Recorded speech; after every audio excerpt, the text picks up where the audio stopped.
Everybody, happy Monday. Welcome to the start of another week. Tonight, we continue on with the rise and fall of Napoleon. We venture to Italy, yes, as we continue learning about, well, the things and the stuff. Hope you're keeping well. It's been a minute since we've been live, right? Since yesterday. A productive day. Shelves have been hung. The missus is painting right now, would you believe? It'd be the Jesus. Right. So if you hear any, Jesus. Right. That's where she's found my mistakes when it comes to the carpentry. But don't worry. It's all right. I broke a shelf. Well, I didn't break a shelf today. I found a broken shelf in the things of shelves. So I'm able to fix the thing with the yoke. It'll be grand, right? All will be well in the realm. But anyway, I'd like to welcome you all in. Hope you're keeping well. It's a multiplayer flight this evening as we traverse parts of Italy, starting off here in Florence. We do have an introduction. Tonight we follow, of course, Napoleon through the most dangerous turning point of his life, from political exile and near ruin in Paris to sudden redemption down the storm of cannon fire. The revolution has turned inward. Allies become liabilities, careers are destroyed overnight, Napoleon is sidelined, unemployed, and watching his future evaporate until faith, violence, and opportunity all collide.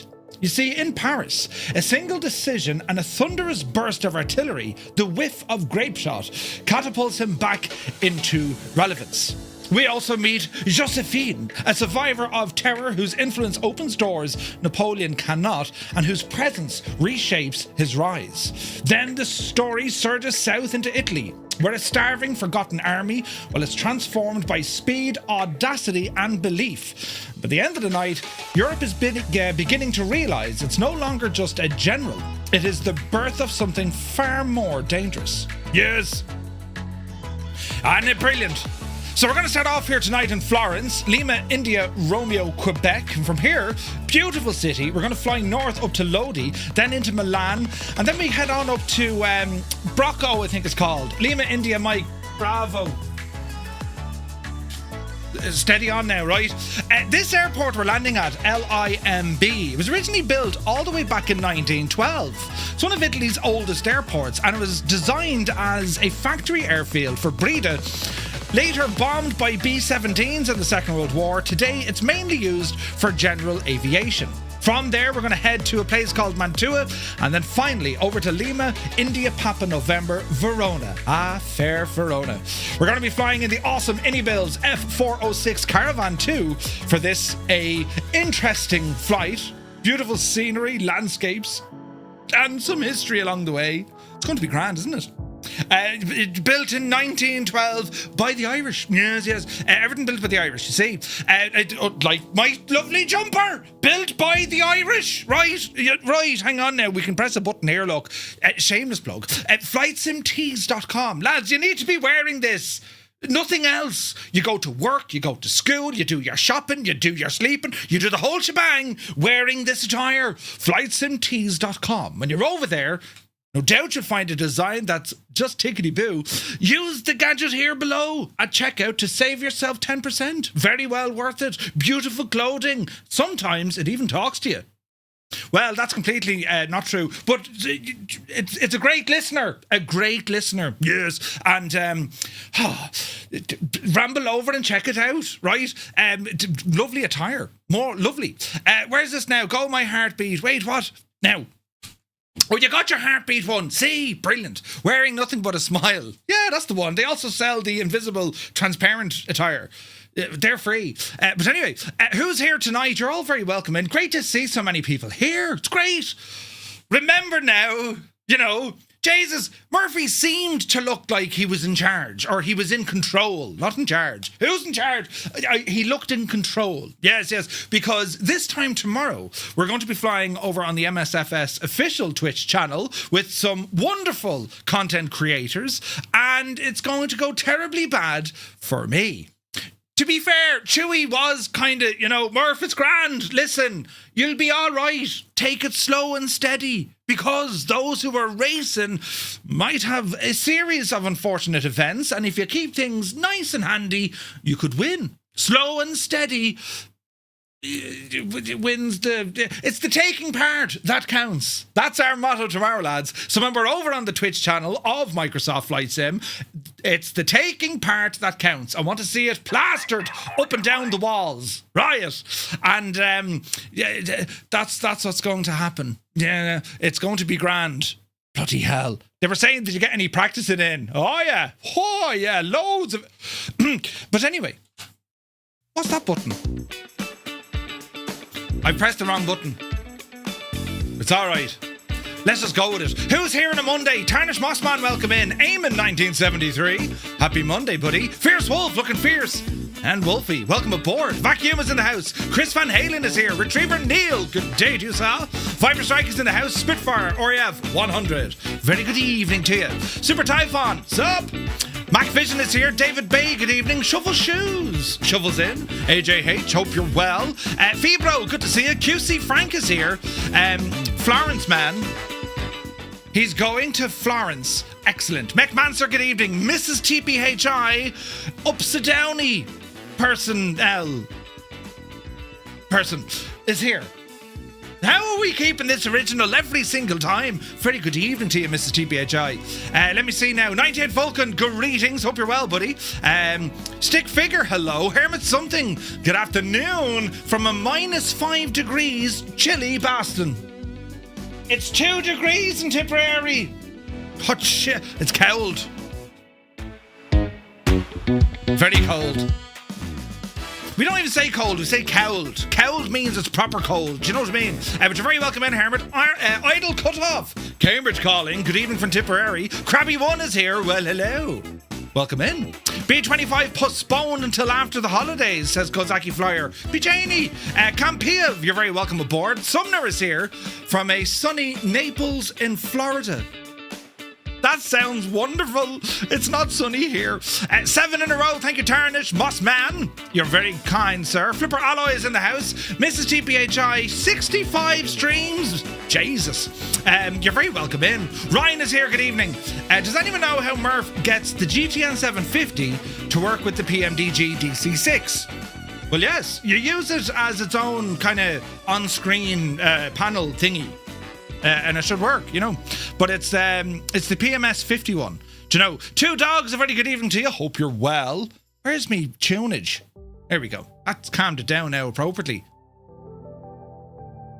It's very warm in here, is it? Wait now, is this on full tilt or not full tilt? Hang on.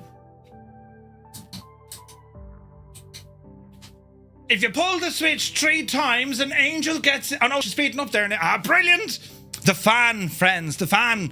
But anyway, 2 dogs, good evening. Vacuum is in the house, 3 in a row. What in the devil? APO Inspector's here. Commander Balosh, very good evening. Toto, 24.95. Happy Monday, man. You're looking well. Balbro is here. Good to see you. Just Roy, good evening. Roy, we're flying out to Maastricht tomorrow morning in X-Plane. Yes, looking forward to it. Malky is in the house. Good evening. Filthy is here. Lear. Hello, Lear. Welcome in, man. Adam Controls, 15 in a row. He was average height for the time. Who? Napoleon? Ara, he was, I suppose. DeRuiter, thank you for 3 in a row. Bonsoir, says Sai120. Very good evening, buddy. CP65 is here. Chris Van Halen, good to see you. Willow, how much?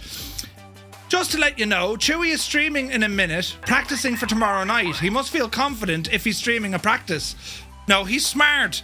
He's practicing when I should be. Ah, no! Listen, it'd be grand, right? It's the taking part that counts. That's our new motto. Yep. It's going to be terrible. In a box, man. Good evening. Ranbog Mord is here for 38 months. Thank you very, very much indeed. It's good to see you, man. How's you cutting? We're flying up your neck of the parish on Thursday. Jesus. Surly Dev is here. Good evening. The little series, indeed. Flyer 10. Yes. Daddy Plump. Hello. Apache's in the house. Guten Abend, my friend. Who else now? Proby Pete. Good day from Arizona. I'm just checking in. I will watch later offline. Yesterday and today, the temperature, it's in the low 80s. I have to go out and do yard work. Now, when you say the low 80s in Fahrenheit, what's that, like 20 odd degrees? I mean, there's nothing wrong with that now, is there? Chalks is here. Fate, violence, and opportunity are how I tackle an all-you-can-eat buffet. Yes, good to see you, man. Built in 1912, absolutely. Kozaki, poor Gibbo. Oh, yeah. Gibbo's like, Allah, no, I'll see you next week. Yes. But yes, you got your heartbeat tee on. Heartbeat tee. Oh, the new t-shirt, yes. Can you get normal sized hands through the sleeve? Jesus. Flying Dive, good day to you, sir. Hope you're well. Don't mind the rest of the lads. They're confused, you know. Airlock Doc is here. I'm late. Oh, wait. It's a Murph intro. What are you talking about? 2 minutes, 17 seconds every time. Yeah. Test Pilot, thank you very much indeed. 46 months, man. Finest of Monday evenings to you.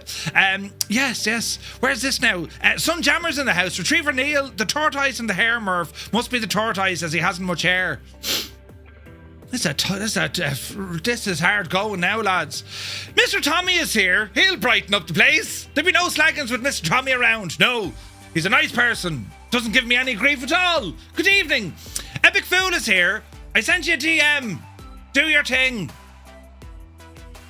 Oh, Jesus. Signed the petition to reopen Carnmore Airport, Epic Fool. We'll have to have a look at that. Signed the petition, reopen Carnmore. Where was Carnmore Airport? Interesting. Mr. Minimite, good evening. Creo is here. Hello to everyone in the county of Mayo. You're very welcome in. Crafty Tigers is lurking and the working. Ooh. Super Ty says, not as cowled. Minus 20, which might face 3 days before Christmas. Minus 20 degrees. Super Ty, how do you manage? Piku is here. Bio Games, good to see you. Sean Game, 15 months, buddy. Thank you very, very much indeed. Cheers, man. Soaring AJ. AJH. If you've never ever wondered what AJH stands for, Jesus, how are you? AJH, it's a universal thing that we say. It's like hello or goodbye, hi, AJH. Try it in some countries, they'll look at you like you've done something wrong. But anyway, Krabby One, indeed. Roy says, yes, I forgot it already. The scenery is accepted by the gateway. Ooh, nice. Zybok Doc is here, calling from Denmark. Hello from Tipperary. You're welcome in. Muse fan bursts in the door with his face. He says, how he is his man jokes is. Happy Monday, Muse. Hope you're well, buddy. Where are we at now? I'm only here 2 minutes, and Murph has already said it's the taken part that counts 3 times. I'm very confident about tomorrow. Confident that I'll lose. I'll be in last place. Oh, this is criminal. You see, if I set expectations correctly, you won't be shocked. He said, to be fair, he said he was going to be terribly bad. In actual fact, he was shite. But it's okay. I'm telling you now, right? Give me grand. Henry 1707, good day to you. Hope you're well. Let me see. Alni, good evening from Norway. Hello from Tipperary. Good to see you. 2 minutes 17. I have to confirm that with Mrs. Ara Tommy Shagoff, will you? Jesus! You're supposed to be nice. It's Galway. Oh, Carnmore. Oh, that yes. Rio. Wish you. They weren't talking about anything. Over promise, under deliver. You can be the first at being third. Yeah. I'm up for the.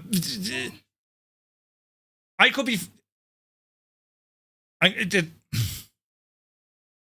Good to see you, says Jez Joe. We're off to Italy. Brilliant. It's going to be loads of fun. Where's this now? We're in terrible trouble already. We haven't even started.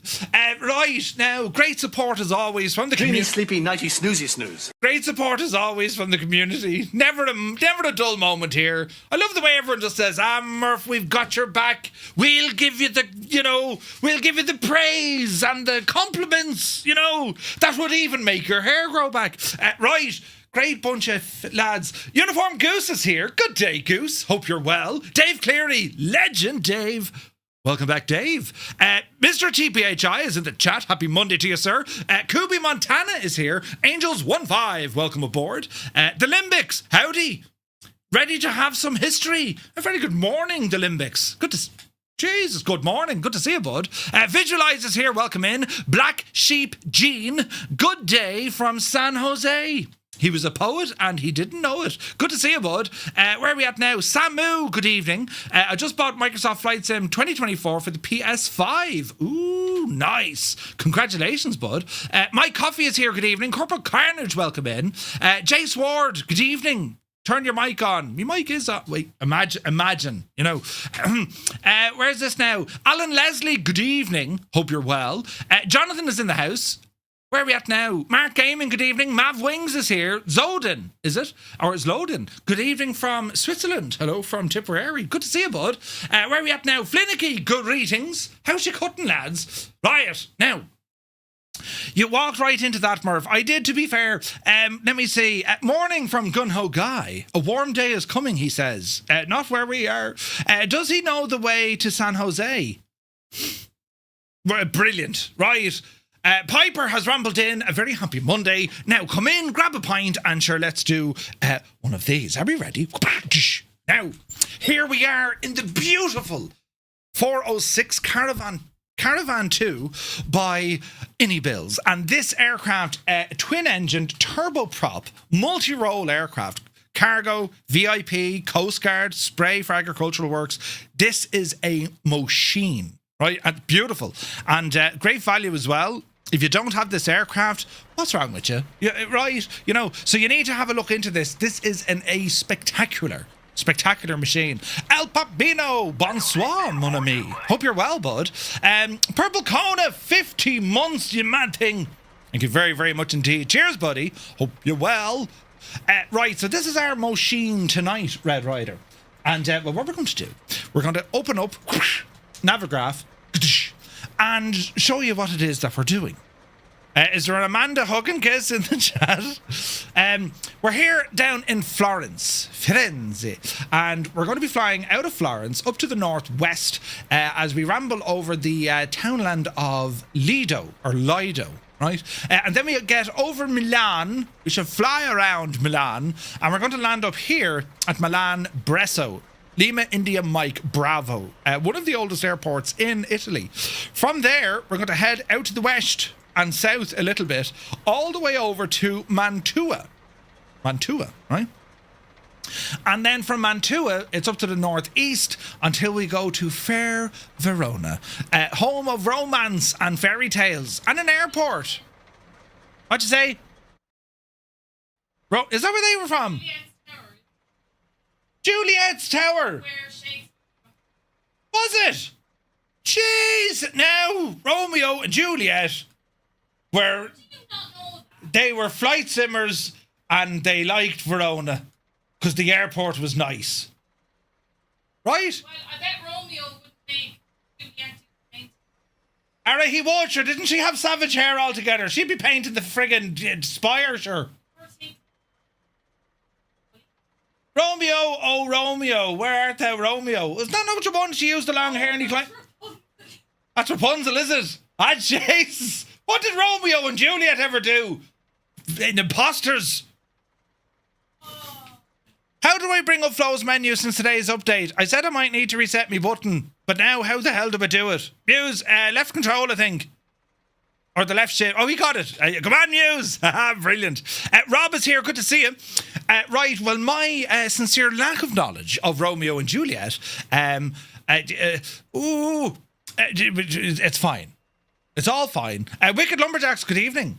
So this is the plan of action. 116 miles plus another 100. Not terribly far. But we're in a beautiful aircraft to do that. So what we're going to do, we're going to get the aircraft up and running. We'll power it up. We'll go flying. We'll crack into our story. And we're going to enjoy some beautiful scenery across Italy. Italy is one of my favourite places in flight simming to go exploring. It's a beautiful country. And of course, I love Rome. I absolutely love Rome. So we do fly here quite a bit, or I do fly here quite a bit, do you know? But anyway, let's get ourselves up and running here. So we're going to hit this little button. We have many people. So let me see. Look out behind us here now. Open the door. Yes. And we need to remove our remove before flight stuff, right? So we have stuff we need to remove. So we'll start at the beginning. Come on over here. Remove the pitot tubes, yes, pitot covers. Remove the engine intake and prop covers. Exhaust covers came off with them. Right side or left side chock away.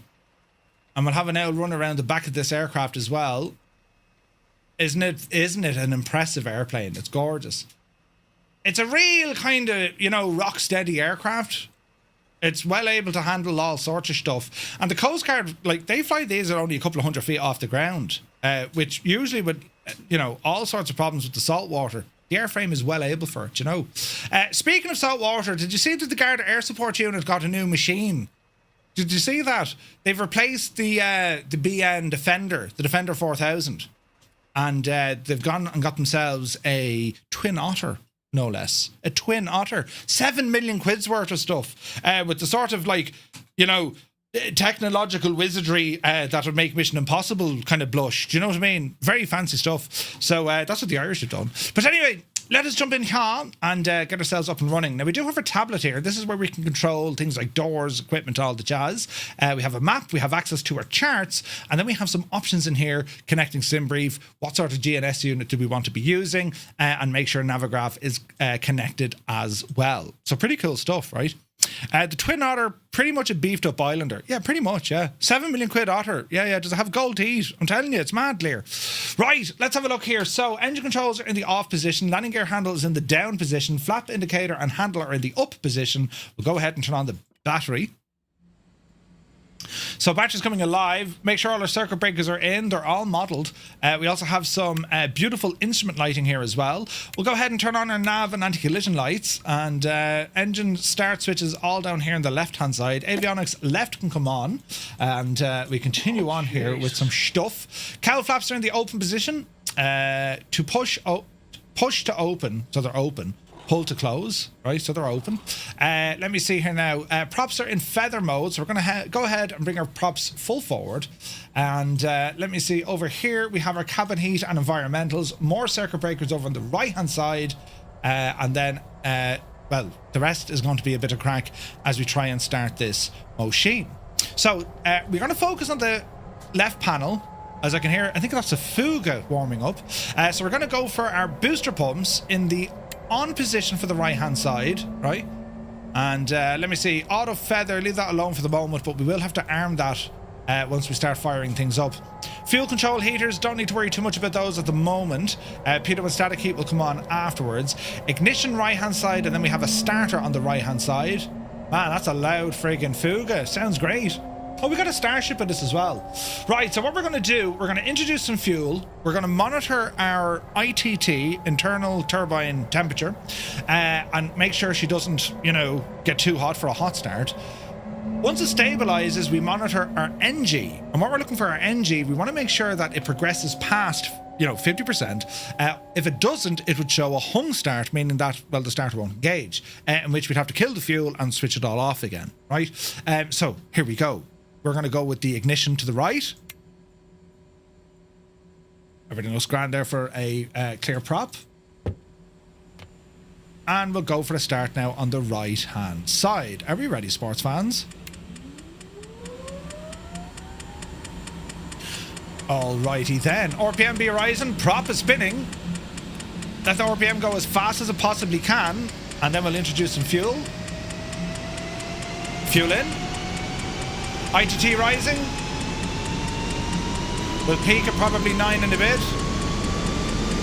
We didn't peak at 9 and a bit.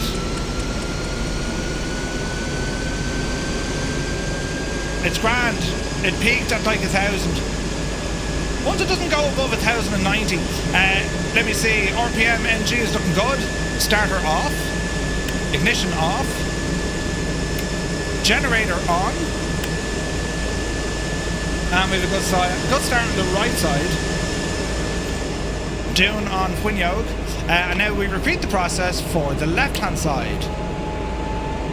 So go starter on. Let's see what happens. Flinnigan says since the update, 24 has been running a lot smoother. It's so good. So good. The Twalson. Cornwall, good to see you, bud. Hope you're well. Newfoundland is here. Which twin is hotter? The Twin Otter. Alright, let's just double check this prop speed here. Like 19%, we should be good. Fuel in.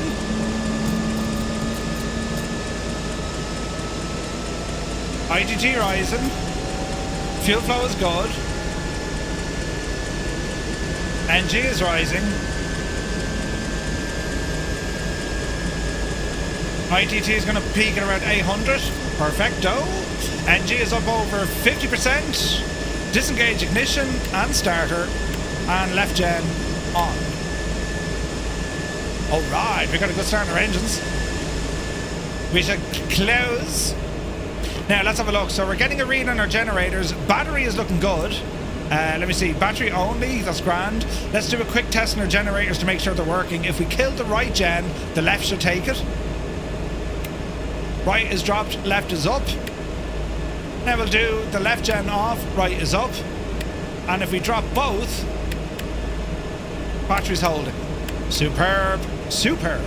Alright, come down the road here. Auto feather armed. Avionics number 2 coming on.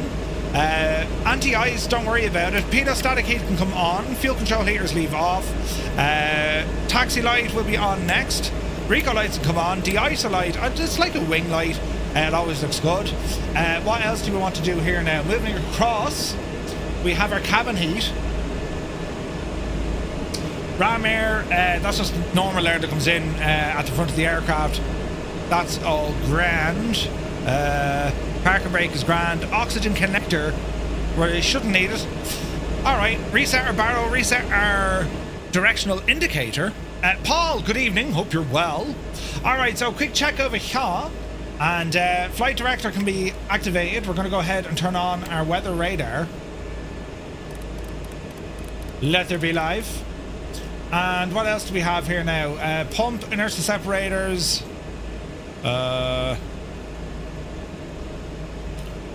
Leave them on.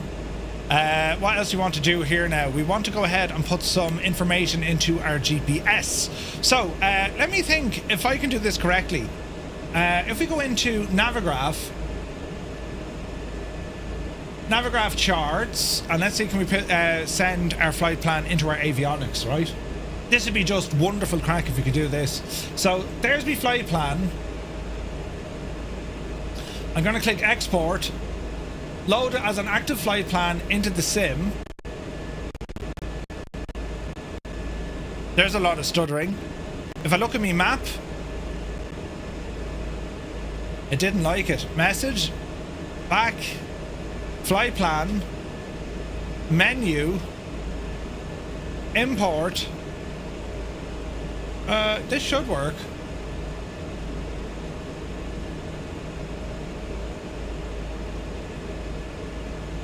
No. Alright, we'll do it manually. L-I or Q. Destination is going to be L-I-P-N. L-I-P-N. Our first stop is going to be L-I-M-B. L-I-M-B. And we'll pass Lodi or Lodi on the way. But Mantua is where we need to get to. So let's see if we can type it in. M-A-N-T-U-A. T-U-A. No, so let's find it on the map. Recent nearest user. Waypoint ident. We'll find that on the map. So we go into our map. Easy now, Jemima.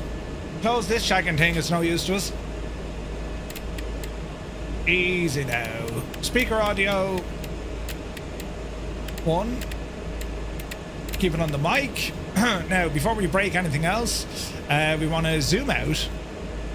And we want to find... Back. We want to find Mantua. Zoom in. In again, in again, in again. Right, we're getting close to it. So Mantua is just north of the river. Menu. Bring these guys back. So there's the river. There's the lake at Mantua. So we're pretty much going to the south of that.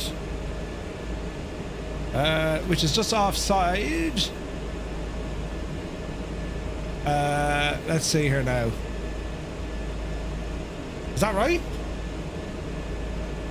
I wonder, can we show place names? It should do. Let's see here now. I heard that these there's now problems with Sim Update 4. Yeah, 100%. Old Veteran is here. Scott, welcome in. Hope you're well, bud. Let's have a look here now. I just want to find or plan a custom waypoint. So LIPX, yeah, south. It has to be here, lads. It has to be here. So we're going to use this Mantua where the river goes on. I'm going to say she's here. Create a custom waypoint. User identifier MANTUA or Mantu. Enter. Right. Now we're going to go back and preview it. Grand. Create it. User waypoint Mantu added. Perfect. We'll come back. Map. Sorry. Flight plan. And we'll add a waypoint. MANTU. Duplicates found. We're looking for the orangey one. There we go. That's our one, right? Go back into our map. Let's zoom out and make sure our flight plan it matches on this screen what it does on both Navigraph and of course on our Garmin Pilot, which looks correct. Yeah, that'll work. Right, excellent. We've just created a custom waypoint for the aircraft. Excellent news. Let's have a look here. Standby. We shall go to altitude monitor. Leave that alone. Standby function. Flight ID. That's all grand. We'll go back one. Nav. We're going to go to course deviation indicator. We're going to swap it over to GPS. Go back onto our map. Transponder. Altitude reporting is on. And let's continue on with a few more bits before we get going. N1 leave it on. Nav 1, perfect. Flight director we were looking for.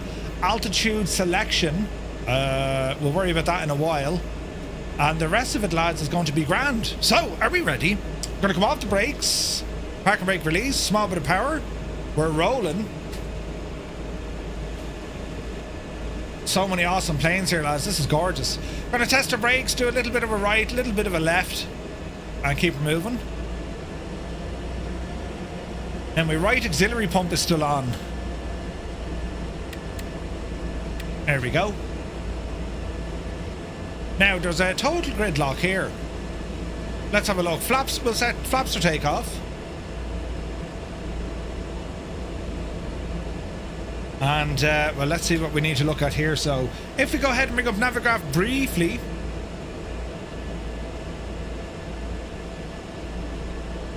So, we're going to taxi straight ahead. Runway 5. We'll use runway 5 for takeoff, lads.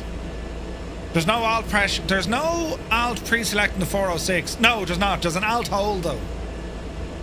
I think. Yeah, we have an alt hold. And I think there's like an attitude hold as well. We'll figure it out as we go. Exterior lights, bring the rest of these up here now. We're going to say landing light and taxi light are engaged. Everything else is looking good. And oh, look at the amount of planes. This is gorgeous. Florence is so nice. So anyone wondering what time of day I'm using, live weather, time of day 1441. 1441. I've been to the shop, filled the car's diesel tank, met Santa and done a small shop, and Murphy is still on the ground. I do not entertain! Oh wait, Jay's got handy. He's now. Right, lads. Oh, there's a starship. When you are ready. Let's do the thing with the yoke with the thing. Model matching is hilarious. Yep. They've shagged model matching. Like they've properly shagged it. You know. There's been an update to Flow overnight. Yeah, I haven't grabbed it just yet. Right, lads, come on, you up the hill. Up, you divil you. So many nice airplanes. Good to see you, Big Al. Right, there's no kind of polite way to do this other than let's, you know, mush. Power coming in. Watch the torque.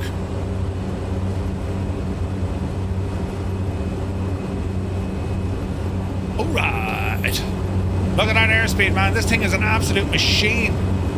Yepsy daisy. Positive rate of climb. And we're indicating. Gear coming in. Speed 130. Keep this attitude for the moment. 2,000 feet a minute climb out. Not a bother at all to the 406. Look at that, man. Look at the view.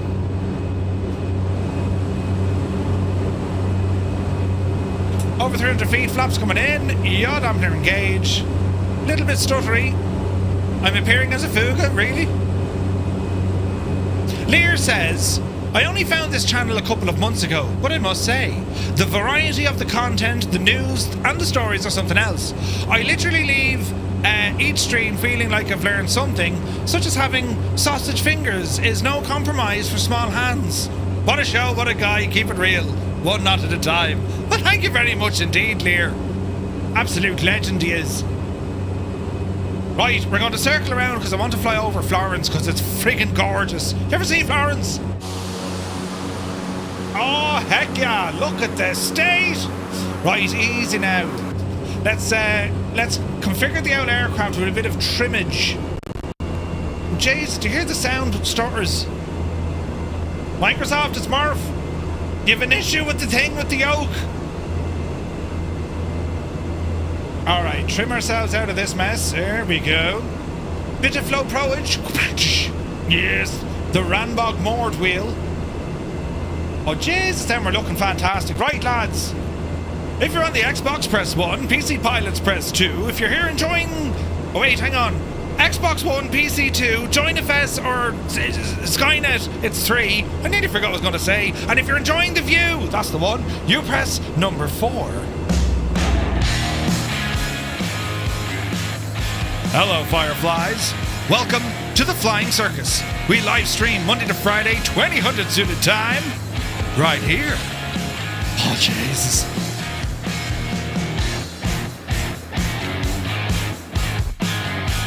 I am on Join the Fest. Oh, no, I'm not. Oh, Jesus. Uh-oh. What's wrong with Join the Fest? Is it shanked? Don't panic.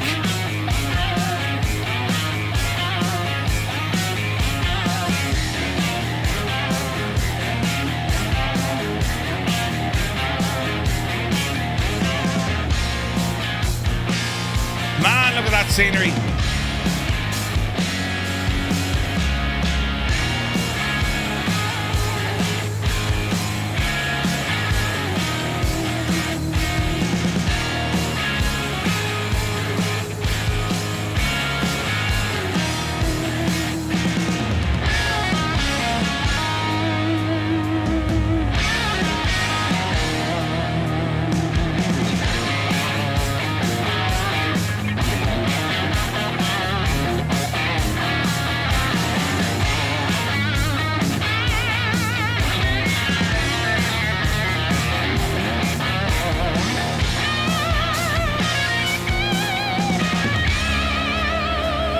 The stutters are real.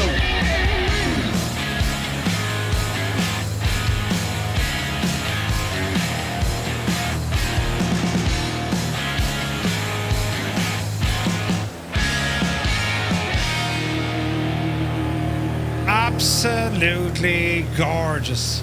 I don't even know the name of that cathedral. It's very fancy and real. Right, let's have a look at now at actually what's going on here in my life. Network. I can't connect to Join FS. That's going to be a problem. Does that mean my server's offline? Balls and balls to it. Come on over there. Connect. Connecting to your remote server. Bishop Brendan Cathedral. Duomo. That's the one. 19 on the PC, 4 on console, 3 on Join FS. Nice. Yes, I can't seem to get into my server. Hang on, we'll have a look. Oh, the stutters are absolutely savage, aren't they? Right, bit of altitude. We'll climb a little bit. Mr. TPHI still on the ramp.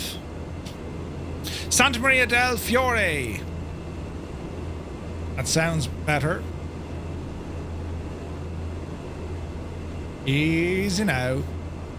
Stutters are real, lads. Right, let's see if the server boots up.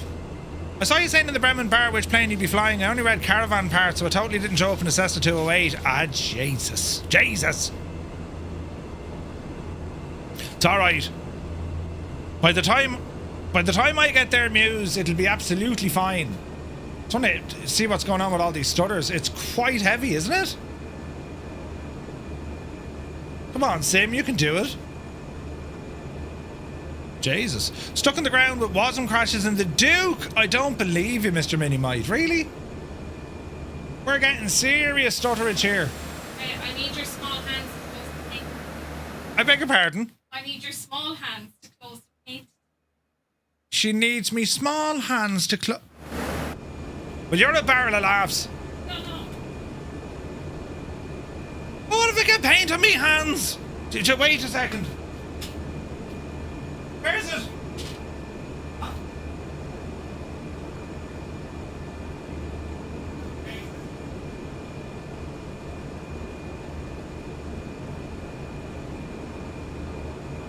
I'm so strong.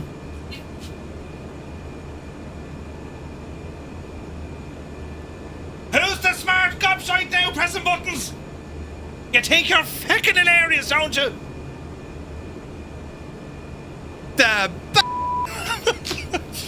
It's alright.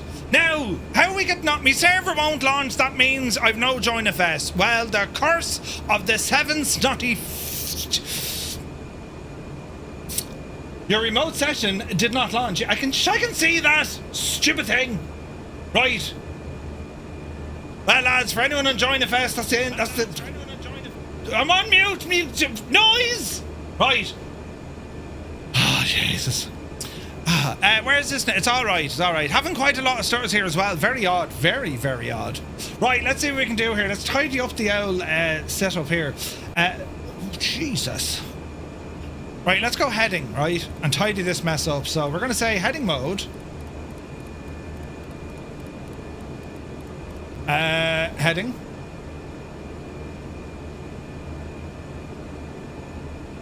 Really?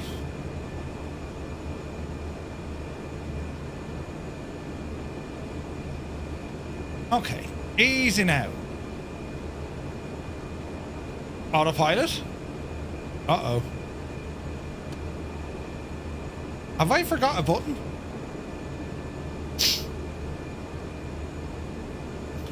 Let's double check. Avionics are on. Stall vane, need to turn that one on. Oh, we're good here. Okay, why isn't the autopilot wanting to play?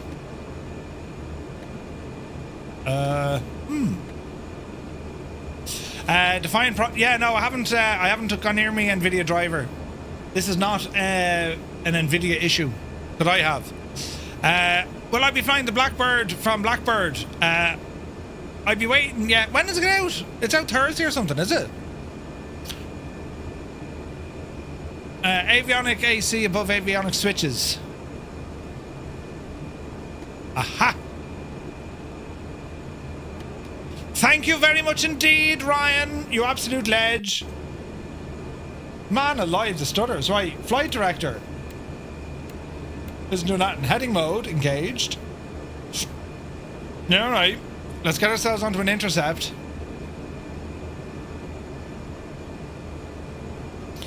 There's altitude hold. So we... Let's see here now. Turn that gadget off. And let's get our trim nose up. Easy now.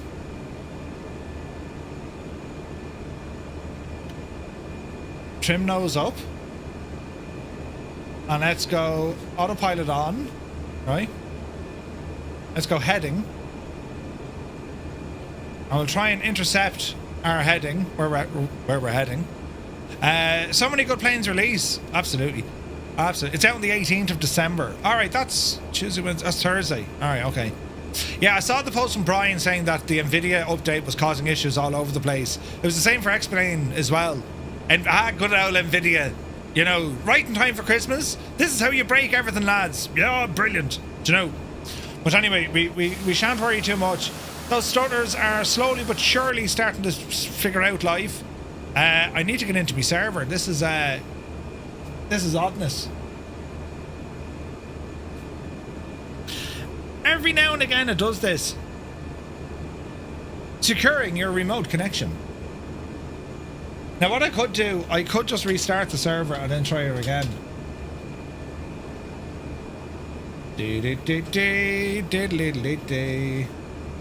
Because it doesn't want to load. Right. Let's have a look. Server status is online. It is not online. Application will be performed. Right, we're restarting that. Bet Milan will be a stutter hog. I hope not. I hope not. Right, we're going to be climbing here a little bit. We're going to jump on over then to nav mode once we intercept it. Watch your speed here as we're climbing. We can arm nav. And she should engage. And we'll ease... Easy. We'll ease back in her speed here now in a moment. We just want to get a decent bit of altitude clearance as we cross over some of these beautiful mountains. Man alive, look at the views! This is stunning. Look at that, lads. Stunning. Alright, so we're heading back in the general direction of where it is we're supposed to be going. So, while we're here, friends, into our notes, and we shall start. The smoke had barely cleared from the burning harbour of Toulon, where we were last week, when Napoleon Bonaparte found himself catapulted into the inner sanctums of the Republic's power structure. Promoted to Brigadier General at just 24, the Corsican was a genuine military prodigy. His victory had saved the Mediterranean fleet and restored national pride, but in the madness of 1794, military talent was merely a commodity to be bought and sold by the political machine. And what a machine it was. The entire French government was being run by a terrifying committee obsessed with purity. It was called the Committee of Public Safety, and its chief executioner, Maximilien Robespierre, had a younger brother, Augustin, who was a political commissioner for the Army of Italy. Napoleon and Augustin became friends, bonded by radical revolutionary passion. The association was the greatest promotion of Napoleon's life, and very nearly his last. For 6 months, Napoleon was busy planning military operations, designing coastal defences along the Mediterranean, a vital yet, well, administratively exile role. He seemed untouchable, protected by the terror's most dedicated architect, but on July 27, 1794, the axe fell in Paris. Robespierre was overthrown and guillotined. This event, the Thermidorian reaction, didn't just end the terror, it vaporized every official associated with the man who had run it. Now, alt mode here, Betsy. Lock her in there now, good and tired. Easy. Suddenly, having the most powerful political patron in France was like wearing a "please execute me" sign. Napoleon was immediately arrested. He spent 10 agonizing days imprisoned, facing the firing squad or the guillotine simply because of his association with Augustin Robespierre. He was eventually released, not because of innocence, but because his talent was too valuable to waste. However, he was stripped of his active rank, and he spent the next year in the miserable purgatory of being a political pariah. The following year in Paris was perhaps the hardest trial of Napoleon's life. Stripped of command, his pay sporadic, he lived in near poverty, shuffling through the dreary streets of the capital. He haunted the corridors of power, begging for a command, sinking deeper into obscurity. At one point, frustration was so complete, he even considered joining the Ottoman army. Or, God forbid, go to India and fight with the British. He was offered a desk job commanding an infantry brigade in the Vendée, a grinding, hopeless civil war. Napoleon refused it. He would command artillery in a battle that mattered, or nothing at all. He resigned, selling his books just to eat. He was nearly broken until the Parisian mob forced his hand. Ah yes, the Parisian mob. In October 1795, the Royalists decided the time is right to overthrow the new government, the Directory, and 30,000 angry armed citizens marched to the palace. The Directory panicked. They needed a ruthless professional military man, and they needed him now. They called for Paul Barras, the supreme political fixer, who promptly remembered the little Corsican gunner from Toulon. Napoleon was given command of the government's defences at 4 a.m. He famously ordered Murat to secure 40 cannons from a depot outside of the city. He then positioned the guns to sweep the narrow Parisian streets with deadly grapeshot. When the Royalists advanced, Napoleon didn't fire a warning shot. He simply ordered the artillery to open fire. The whiff of grapeshot, as he later called it, was short, brutal, and effective. He literally blasted the mob off the streets, and the Republic was saved. Now, we need to consider Napoleon. He witnessed the king being overthrown. He was disgusted by it. He even, had a go at the king, saying, why didn't the king just wipe out all of these people causing revolution? Why didn't he just kill them? He was disgusted that this didn't happen. So now Napoleon is in a position. He's being charged with defending the government. And what does he do? He brings artillery cannons onto the streets. There's no warning shots. There's nothing. It's like, no, take them out. Like, so clinical, so brutal. That's Napoleon. He didn't beat around the bush. I mean, he just went straight for the jugular. Every time he went straight for the jugular.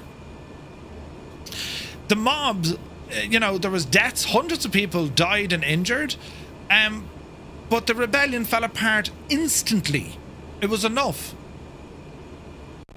The Republic indeed was saved. The reward for saving the government was immediate and substantial. Napoleon instantly promoted to commander of the Army of the Interior. Barras, the powerful director, immediately championed his next move, the command of the Army of Italy. Mere weeks after he was introduced to Joséphine, or Joséphine. This quick elevation fueled cynicism in the officer corps. Critics whispered that Napoleon won his reputation in a street riot, his command in a marriage bed, linking his commission directly to Joséphine, who was an ex-mistress of Barras. He was pretty much fed up with her. He didn't want any more to do with her. So he saw Napoleon being the quiet Corsican, that little bit awkward, you know, in general. He said, here's a great idea. I know someone. And listen, this will look the part. You need yourself a woman. A woman. And that's pretty much what he needed. And that's what was arranged. Barras arranged the introduction of Joséphine and Napoleon, right? So there was all rumours all over the shop. Napoleon restored simply that he wins nothing but battles, and Joséphine wins all hearts by her goodness. Watching him work, reportedly remarked, "I don't know why, but the little bastard scares me." That's what she said, right? Now, who was Joséphine? Right, Joséphine de Beauharnais. Terrible pronunciation, right? Effectively, we'll go back in time. So Joséphine, she came from nobility. She came from the aristocracy. Her family had land in the Caribbean, right, in some of the French colonies. Her teeth had been blackened by eating sugar canes as a child. And of course, her smile was... right? She learned how to smile with her mouth closed. Terribly ladylike. And for portraits and all the jazz, well, that's what it was all about. So Napoleon didn't, you know, marry a princess. She was a survivor. Marie-Joseph Rose Tachler de la Pagière, known as Joséphine, which was born in 1763 on a struggling sugar plantation in Martinique, a colonial backwater. Her family sent her to France as a teenager, not for love, but for salvation. A good marriage was the only way out, and she married Alexander de Beauharnais, an aristocratic officer, a union that was emotionally barren. They separated but legally remained husband and wife. Then came the terror. Alexander was arrested, tried and guillotined in 1794. Joséphine was imprisoned next at the Carme prison, expecting execution daily. She was only released because of Robespierre fell days before her name reached the blade. This experience matters enormously. Joséphine did not romanticize power. She understood viscerally, and history kills the unprepared. By the time she met Napoleon in late 1795, she was a widow of the terror, socially connected but financially fragile, emotionally cautious, not idealistic, fluent in salons, influence, and quiet negotiation. She was intense, awkward, brilliant, and emotionally exposed. He was intense, awkward, brilliant, and emotionally exposed. She was polished, skeptical, and adaptive. She wasn't dazzled by Napoleon's intensity. She recognized it and weighed it. Their marriage on March the 9th, 1796, wasn't a romantic fantasy. It was a convergence of needs. Napoleon gained the social legitimacy, what he needed, access, and the polish. Joséphine gained protection, stability, and of course a rising star. Through Joséphine, Napoleon became acceptable to Paris. She was the bridge he could never have built by himself. Ooh. Now, where are we at? Over here. Just days after the wedding, but she was older. Joséphine was older than Napoleon, she was 8 years or something. And I think on their birth or on their marriage cert, they both said they were 28. You know, just so people wouldn't be like, "What are you doing there, old Napoleon?" You know, right? So they kind of balanced all that together. That's what they did, right? That's what they did. How are we looking at? Oh Jesus! Look at this, lads. Look at the scenery we have. We're on the way to Lodi, by the way. So the marriage wasn't a romantic one at all. Just days after the wedding, he got his real reward: command of the impoverished, starving, and demoralized army of Italy. The Italian front had been a 2-year stalemate and was considered a minor theatre compared to the critical Rhine front. The Directory didn't expect him to win, they just wanted him to distract the Austrians and use his army to pillage some gold and supplies for Paris.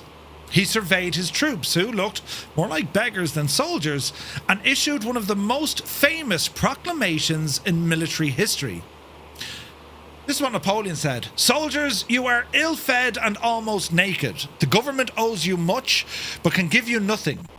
I will lead you into the most fertile plains in the world. Rich provinces, great cities will be in your power. There you will find honour, glory, and wealth. Soldiers of Italy, do you lack courage?" Now, every time a new general comes in, they have to rally their troops. They've heard it all before. But with Napoleon, it was indeed different. They didn't lack any courage. They only lacked a commander who believed in them and who understood that speed, momentum, would be their greatest weapon. Now, to understand and to appreciate what Napoleon has just done here, he's gone from, you know, the hero of Toulon to being back in Paris, and the next thing, the arse falls out of it because there's more political upheaval. You know, the royalists, they want kings back in charge. They try to have a revolution. Doesn't work. Napoleon was dragged out of poverty. He went to jail because they killed Robespierre. All of a sudden, he's the man to get rid of this little upstart little faction, which he does. He's rewarded greatly. He becomes the, you know, favour of Barras, who then introduces him to Joséphine, almost as if Napoleon was doing him a favour of taking this owl mistress off his hands.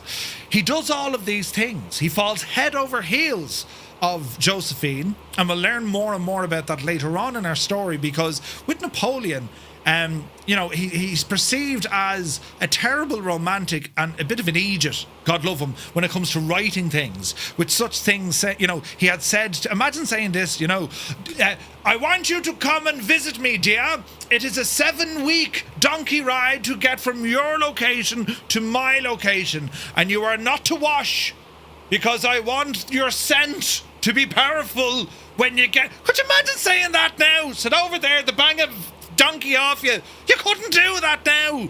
But Napoleon wrote all of these things. It was like, what? Right, this is the crack that went on. Could you imagine? Doorport, right? A doorport, yes. "Do not wash, I want your scent all over me. Get out of it, will you, and shower." But anyway, from all of that with Napoleon and now Joséphine, we're back into the military side. And as this story over and over again, from the rise and fall of Napoleon, he is a soldier, no matter what, doesn't matter what else he is. You know, he's a politician, he's, you know, he's all of these things. He's still a soldier. You know, he's the sort of person that revels in the idea of warfare. And of course, you have to understand why. He wins a lot. He's very good at it. From the early days back in Brienne in the school, right, in the snow, building the snow fort, all the way up to his first major conflict in Toulon. Napoleon's good at, like, general mayhem and causing messing in a war, right? And he's good at it. Now we see him taking command. But it's not like, here's the French Imperial Army. No, here's the Italians. They're a little bit kind of jaded now, but sure, listen, just cause a bit of crack with the Austrians. And you might say, the Austrians, well, to appreciate what Napoleon achieved, one must understand the war he inherited. The French Republic was not fighting a single enemy. it was fighting an outraged continent. This was the War of the First Coalition that ran from 1792 to 1797. It was a massive alliance of monarchies, kingdoms, who were terrified of the revolutionary virus that was spreading from Paris. France was fighting Europe's heavyweights, Austria the primary foe in Italy and Germany, Great Britain providing the vast majority of the financing, the Holy Roman Empire, Spain and Sardinia. The fighting was geographically huge, from the North Sea all the way to the Alps, and the warfare they employed was methodical, cautious style of the 18th century, the cabinet wars. Armies moved in massive, expansive columns, relying on vast supply lines. Battles were often slow, set-piece affairs designed to capture forts or control strategic roads. The primary goal was preservation. You defeat the other country's army, and that's it then. You know, you don't go in and conquer. You just knock their army out, and then you bring them up to the table and say, right, I've won that fight. I want this amount of money. You're not to go over that bridge again, and be a good fella now, will you? Kinda, right? Anyway. The primary goal was, when a defeat occurred, the standard procedure was a disciplined, slow withdrawal, regrouping, a quick entry into diplomacy, armistices and peace treaties, meant exchanging territories or indemnities, pretty much money, and a promise to be a good boy. Don't do it again. Yes, the old military code aimed to avoid risking the whole army. Napoleon was about to chuck the whole slow, predictable system. Oh my god, we got a CTD with Sim Update 4. What? Lads, what is going on? A CTD, you say? Hang on. The sim has been running terribly bad. Event viewer. When was the last time we had one of these? Let me highlight this so I can go back to it. Let's see here now, right? Dreamy, sleepy, nighty, snoozy, snooze. Event viewer. What happened here, boys? When was the last time we had this sort of a crack? Event viewer, yes. Get in there now, we find out what happened. Error. Application error. Hello there. Abdul, good to see you. Have you been drinking? I have, Ted. I've been drinking like a mad idiot. Fault. Microsoft Flight Sim.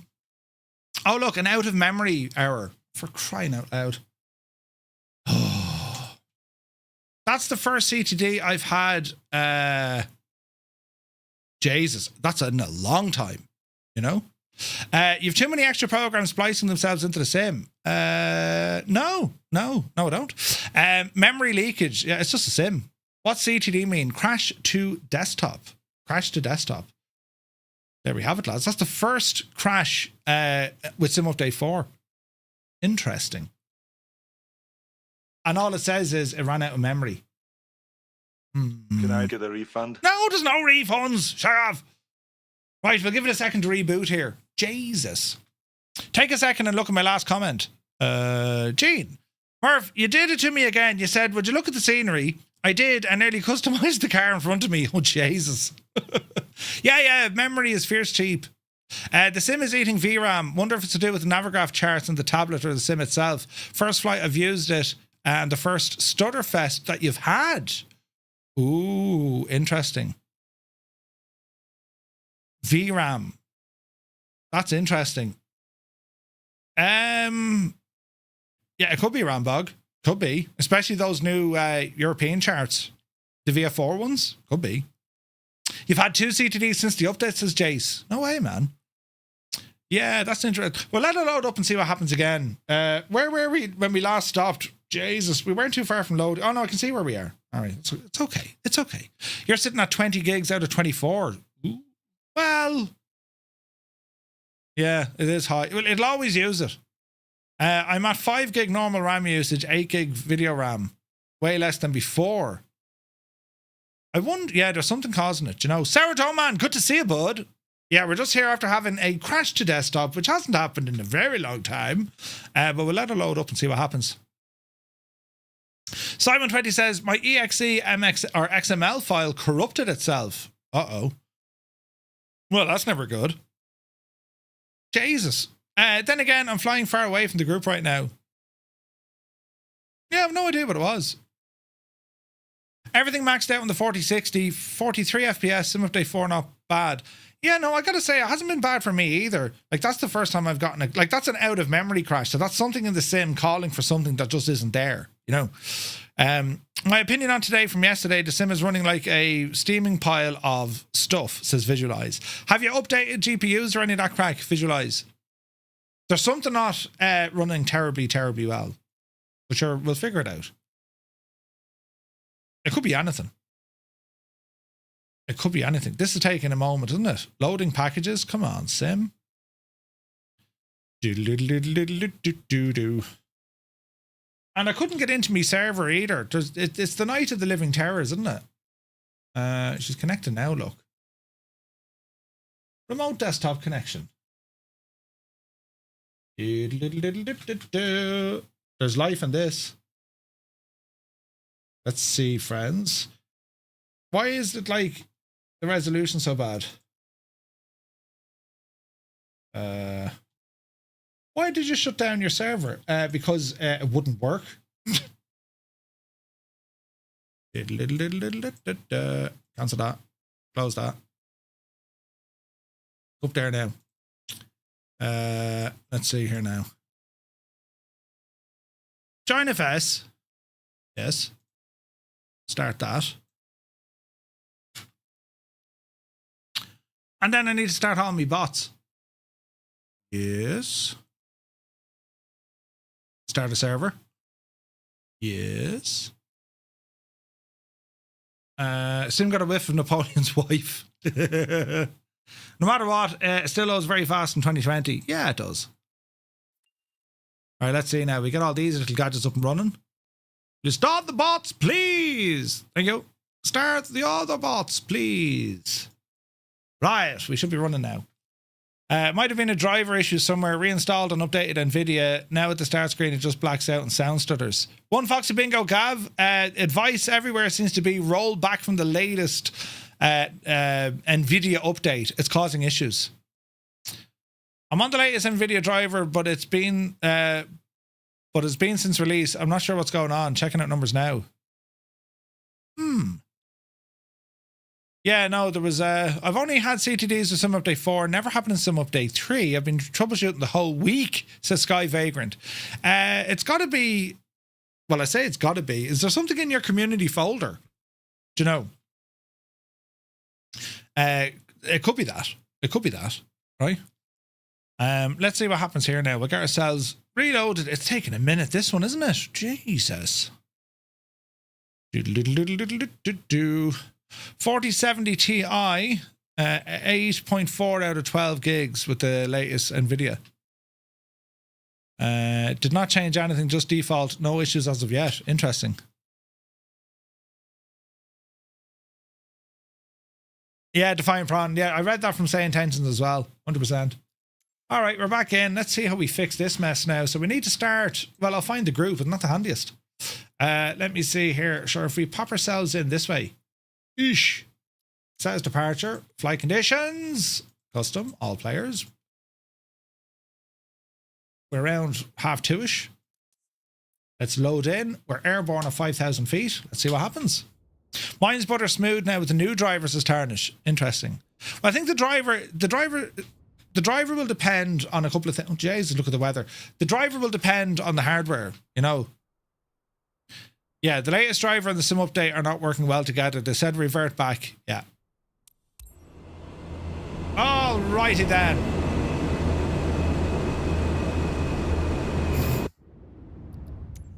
They still didn't fix this problem with the frame rate multiplier. Right. We're very close to Lodi. Easy now. The new XB1 is causing issues. Interesting. Okay, well, I'll tell you what we're going to do. We're going to go back onto our autopilot. And we're going to stick the div along to heading mode.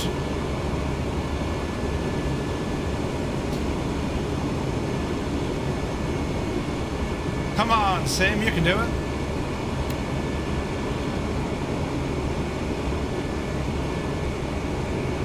Man, the stutters are real.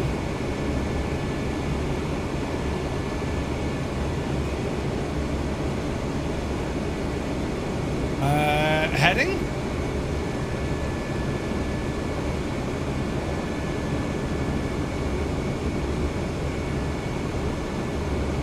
Why isn't heading working?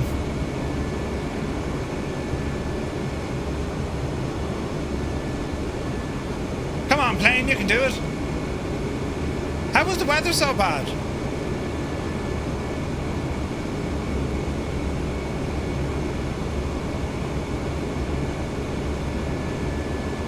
Okay, why don't I have heading working?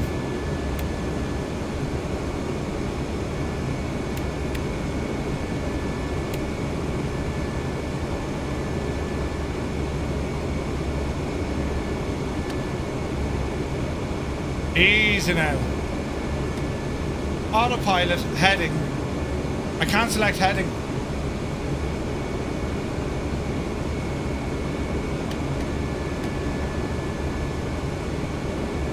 Now we're heading back. I must have hit a switch. That's how the weather was for me as well. A few clouds in the wind. Most unusual.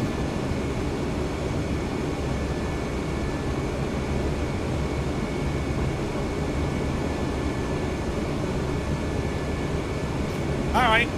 We'll get ourselves back into action here, lads.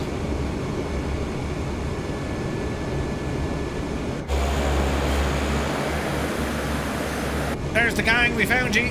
Alright. Yeah, no, we're okay now. Do you know what I did? I hit the roll switch by accident.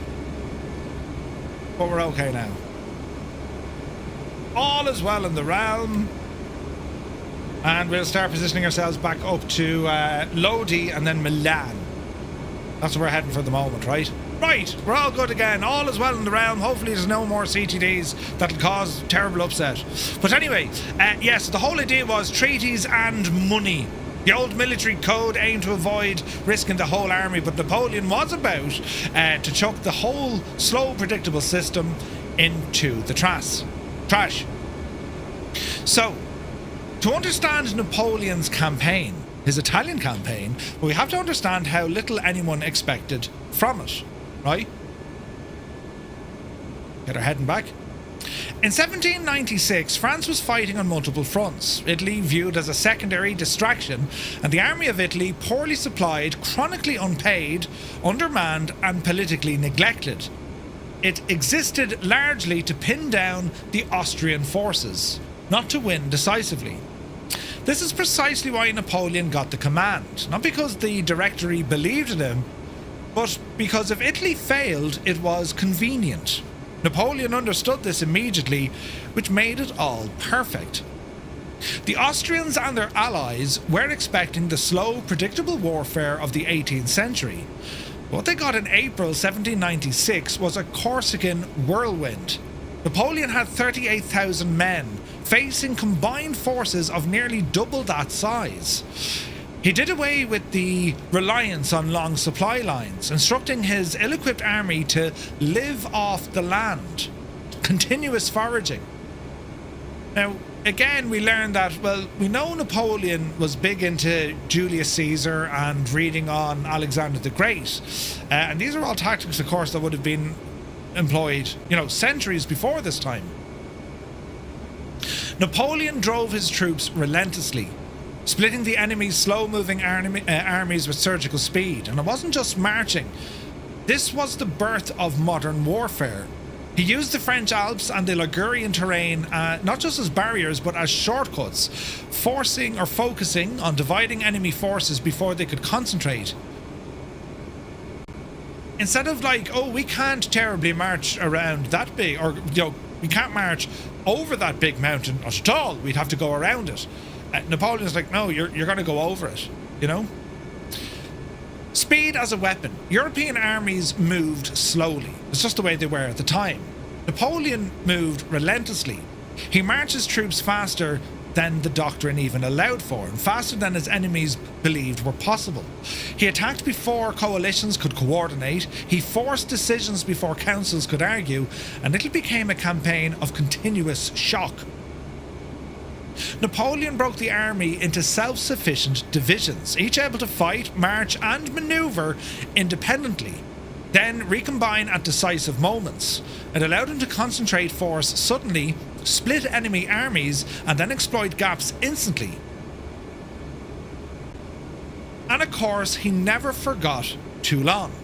Artillery wasn't a support weapon, it was the weapon. He used guns to break formations, dominate terrain, shape enemy movement, and collapse the enemy's morale. He placed artillery where it mattered, not where it was convenience. In just 2 weeks, the victories came in a rapid chain. Montenotte on the 12th of April, Milesimo on April 13th, and Mondovi on April 21st. The King of Sardinia was stunned, forced to sue for peace in the armistice of Cherasco on the 28th of April, abandoning the coalition. They knocked Sardinia out. One opponent neutralised, the way to the Po River and the heart of northern Italy was open. Napoleon, now funding the Directory's starving army with gold, silver and supplies extracted from the conquered Italian states. And Italy at this time, well, it wasn't known as Italy, it was still the Italian states. Italy was only unified a few years later, I believe, so it wasn't like the Kingdom of Italy, right? It was a whole load of different kingdoms. The only thing standing between Napoleon and the wealthy capital of Milan was the River Adda and the formidable Austrian rear guard defending the narrow 200-yard bridge of Lodi, that we are literally just after passing. Ah no, buttons! There be the river back there. Stupid CTD! Where Belout is, that's what the Lodi River was, right? Although, we're very close to here now as well. It's over there! Hang on. Don't mind me, we're just doing a thing. Don't mind me now at all, lads, at all, at all.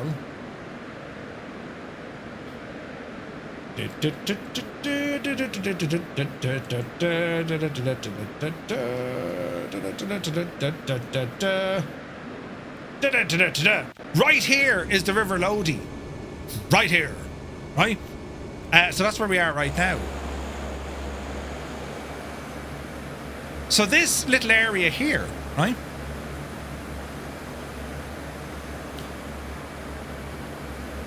So you had a formidable Austrian army rear guard defending the narrow bridge. And on the morning of May the 10th, 1796, the Austrians were dug in on the opposite bank with infantry and cannon all trained on the bridge.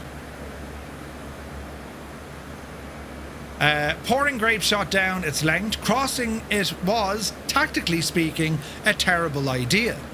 But Napoleon, possessing what his men viewed as superhuman qualities, employed calculated audacity.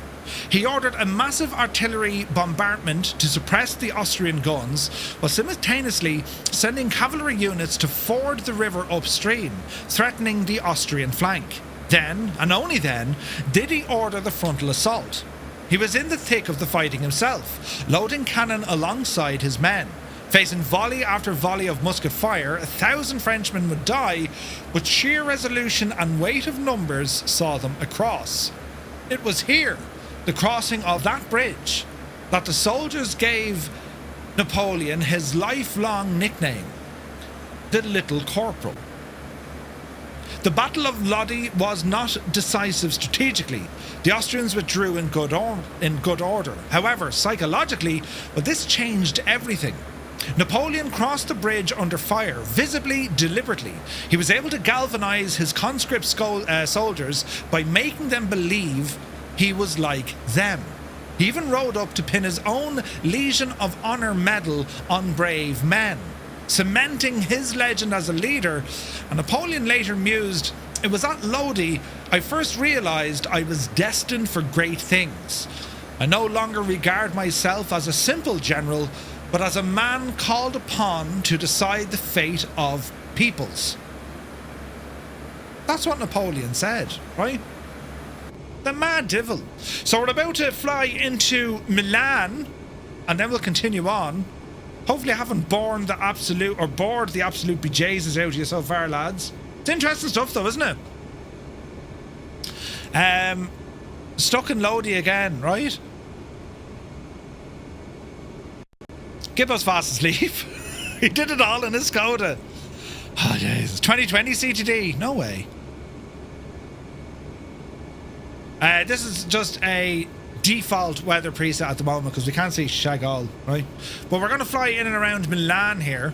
So we'll let this all start doing its thing. And yes, I think we'll do one of these and ease our way into some nice kind of scenery and stuff, you know, with things and have I a button for this? I'm getting those sounds back again. This isn't going to be good, is it? My coffee, take it fierce handy. Oh yeah, hello Milan. Speed good.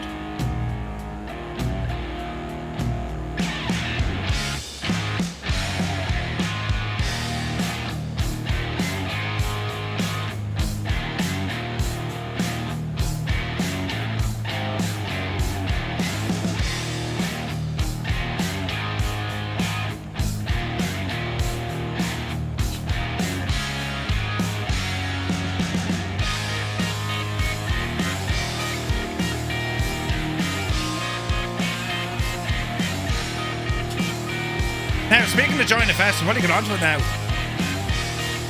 Uno momento, my friends.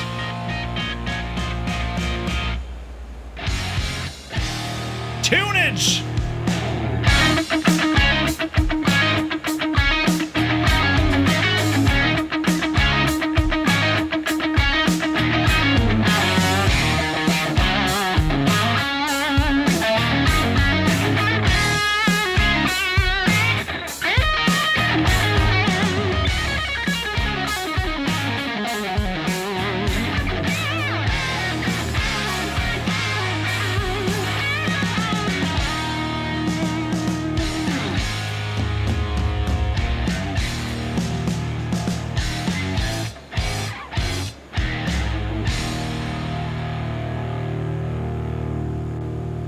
Wait for it. Huzzah, we have a green light. It's all working again.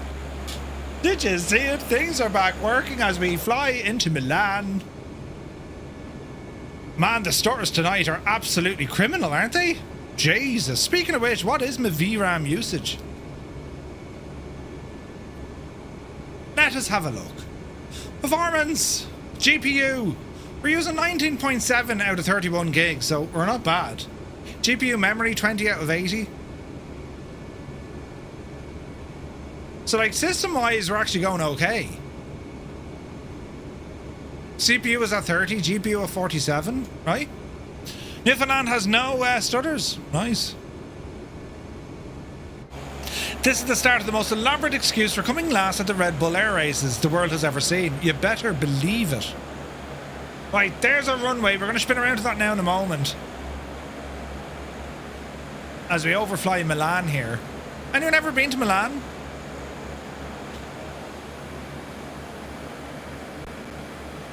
Man, the stutters are real tonight. Jesus. I think what's needed, lads, is going to be a sim reinstallation. I'm just saying, it's going to be needed.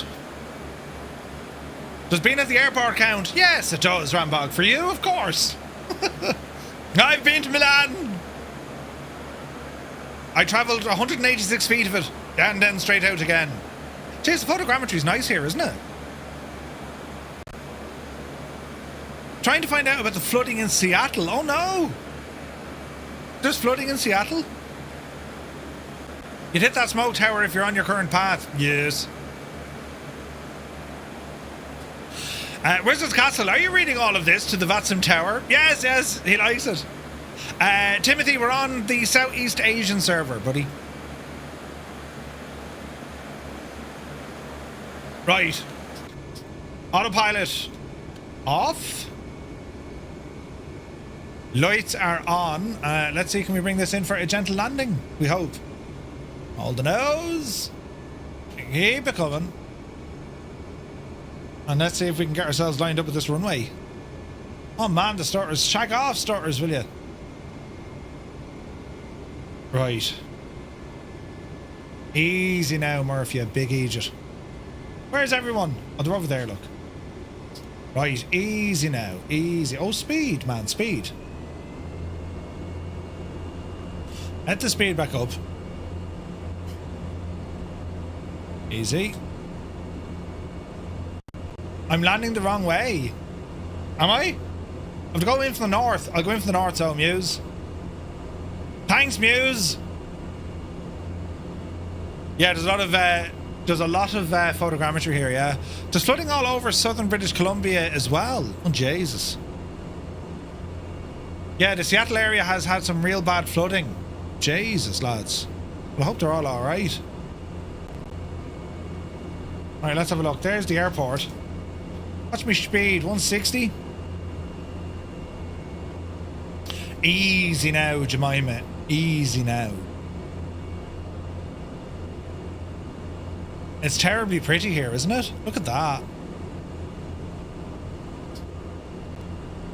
It's a 2-knot tailwind. Oh, Jesus. This week isn't as bad as last week still, though. Alright, there's everyone over there.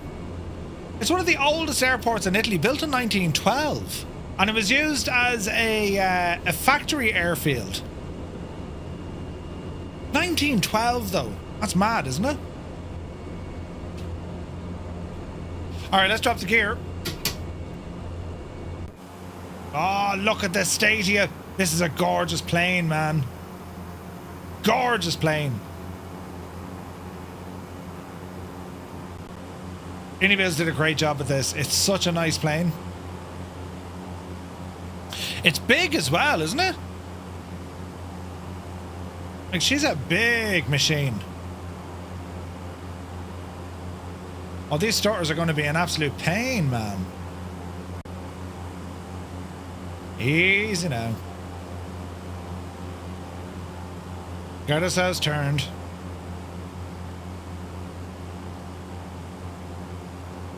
There's a runway over there. Jeez, Milan is massive, isn't it? There's Rex. There's a Joséphine at the end of the runway. Can you remove the belly on the caravan? Yes. Yes, you can. Alright, turn her in. Let's see what we can do here. I always find the nose is quite high on this for landing. It's just something you need to get used to. I said it to iniBuilds, they're like, no, Murph, we spoke to the pilots, that's how she is. Get over yourself. Okay. Right, easy now. You see, the speed drops off it so fast. It does make this a real challenge on landing. So you want to keep your speed right up there until, like, you know, flare. Right, a little bit high, a little bit fast. We're looking better. Easy. Go away, starters. We don't want starters. Do you know, Sim Update 3 was running smoother than Sim Update 4 for me? What are the odds on that? Last night and tonight have just been starter fests. I'll go off and fix things now. You know, after I do the Red Bull air races. On a technicality, that's why it was so bad. Right, power to idle. Hold the nose. Oh, there's a stutter. Easy. Oh, Jesus. 611 feet. Stupid stutters. Stupid things. Into beta.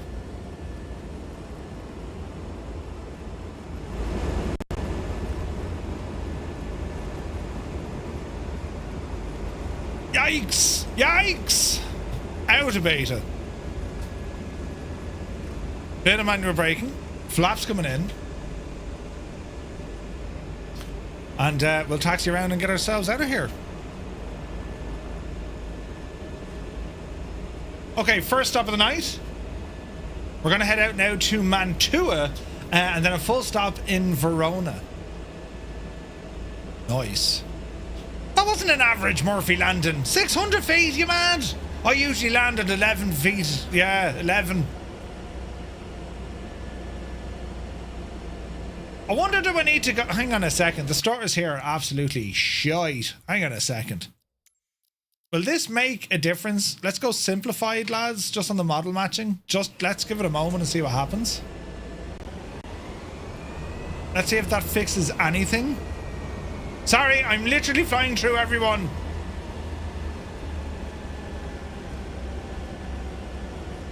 Let's see what happens.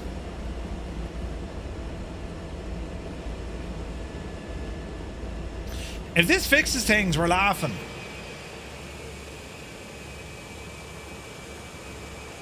It doesn't seem to have changed any of the model matching whatsoever.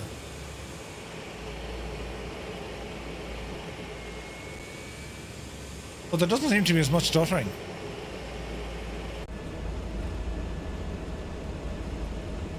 Yeah, like we're struggling to get our normal FPS here. Oh, a full sim reinstall. Jesus. This is going to be great fun. Hey, Quack is here. Good to see you. To be fair, I'm thinking of doing my yearly PC reinstall. Uh-oh.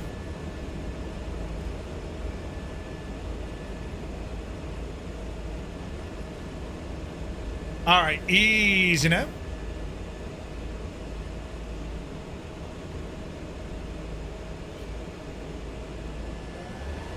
Why is it that I'm going the wrong way and everyone else is... Muse, are you sure about this runway?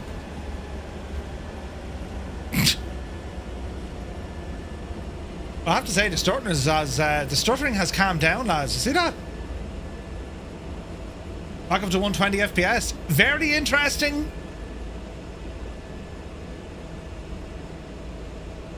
Muse is sure. All right. That's back taxi. Although you're not on live weather. Oh, that's very true. Very true. What is live weather like? Is it still crap? All right, sports fans. We'll get ourselves set up now once again, and we shall continue on with our little story.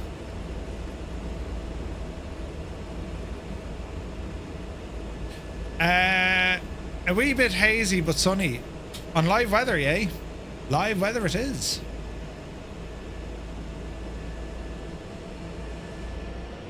Is that the same live weather, Muse, that you have?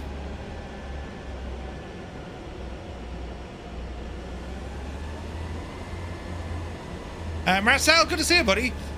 Do I use DLSS or TAA? I think DLSS.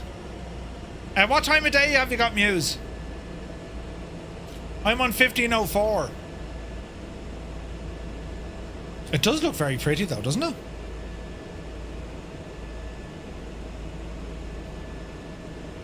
Let's have a look. You're about that time as well? Alright, I'll drop it back to about half two-ish.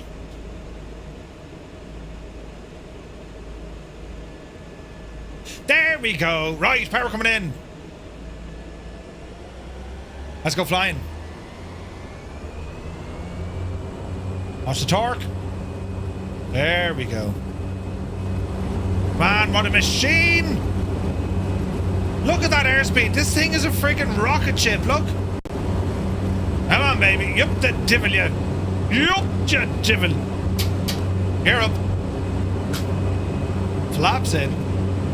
And Muse got a CTD. Ah, Jesus. When was the last time you had one of those? Autopilot. Heading. Alt. Let's hold 1,000 feet for the moment. Although we don't want alt, do we? No, get rid of alt. Up the hill, please. Up the hill.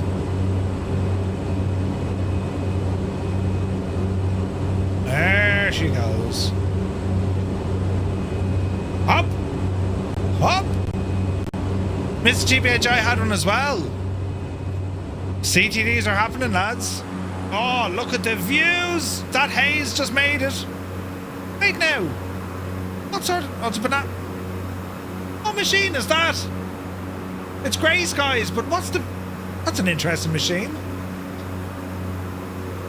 Stores were brutal. Yeah. T-34. It's very pretty. Right, we're using these simplified stream stuff thingies, so yeah, let's see what happens. Alright, climbing nicely here. We don't need a lot of altitude, to be honest. 2.5 will do it, lads. Or will it? Yeah, no, it will. So let's see. Keeping this heading, we're going to start rolling gently left. And we're heading out towards Mantua. Ease off the power. Easy now. Easy now. Lots of fog, yeah. T-34. Avionics are shined. Oh, Kozaki, I don't believe you. Oh, look at the view out there. Jesus, look at that. Man alive, look at that. And that is pretty. And with that lighting? That's gorgeous. So many people. Right. I said 2.5 for sure. Listen, we'll go a little bit higher for the cracks though. Let's call it 4 and lock it in at 4,000. 100 feet to go. And solid lock on prime. No viable T-34 in the sim yet. Yeah. It's using their default stuff. Alright, ease off the power.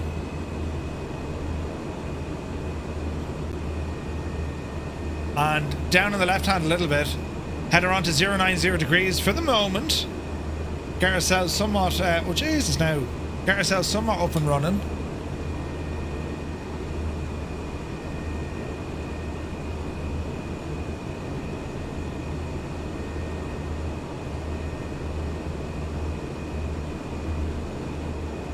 Now.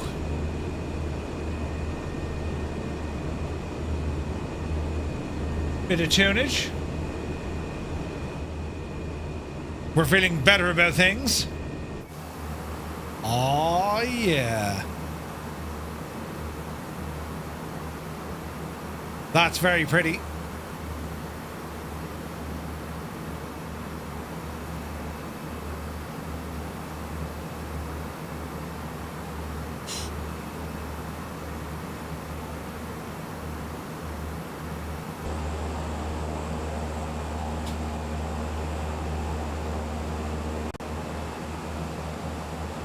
Keen Lafford is in the house. Good to see you, Keen.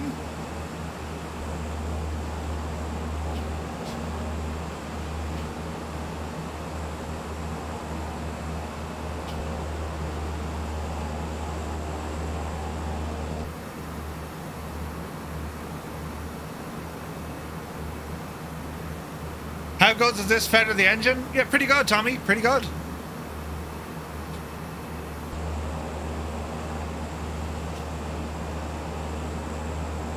I found an issue with flow.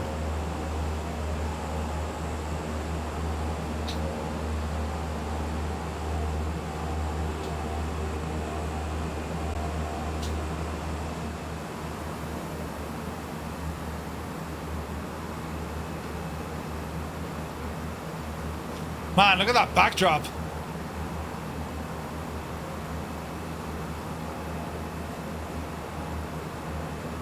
Great skies, great flying, man.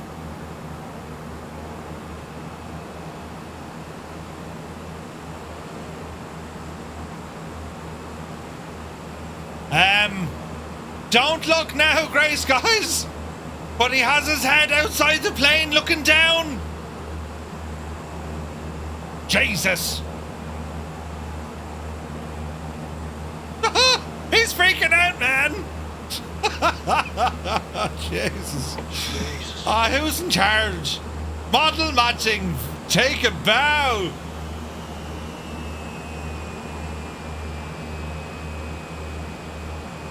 Zit, good to see you, bud.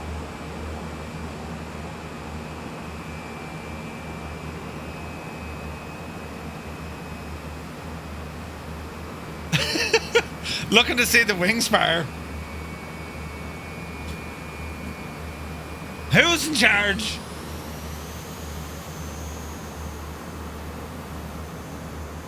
Ah, the classic oops, got the transform wrong. They got it very wrong. Very, very wrong. But anyway, what could you do? You know.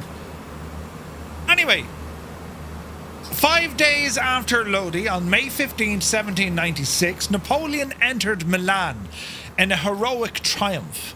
Welcomed as a liberator, his army, once ragged, was now armed, fed, and confident. Napoleon, aged 26, proclaimed, "We come to break your chains. Our only quarrel is with the tyrants who have enslaved you."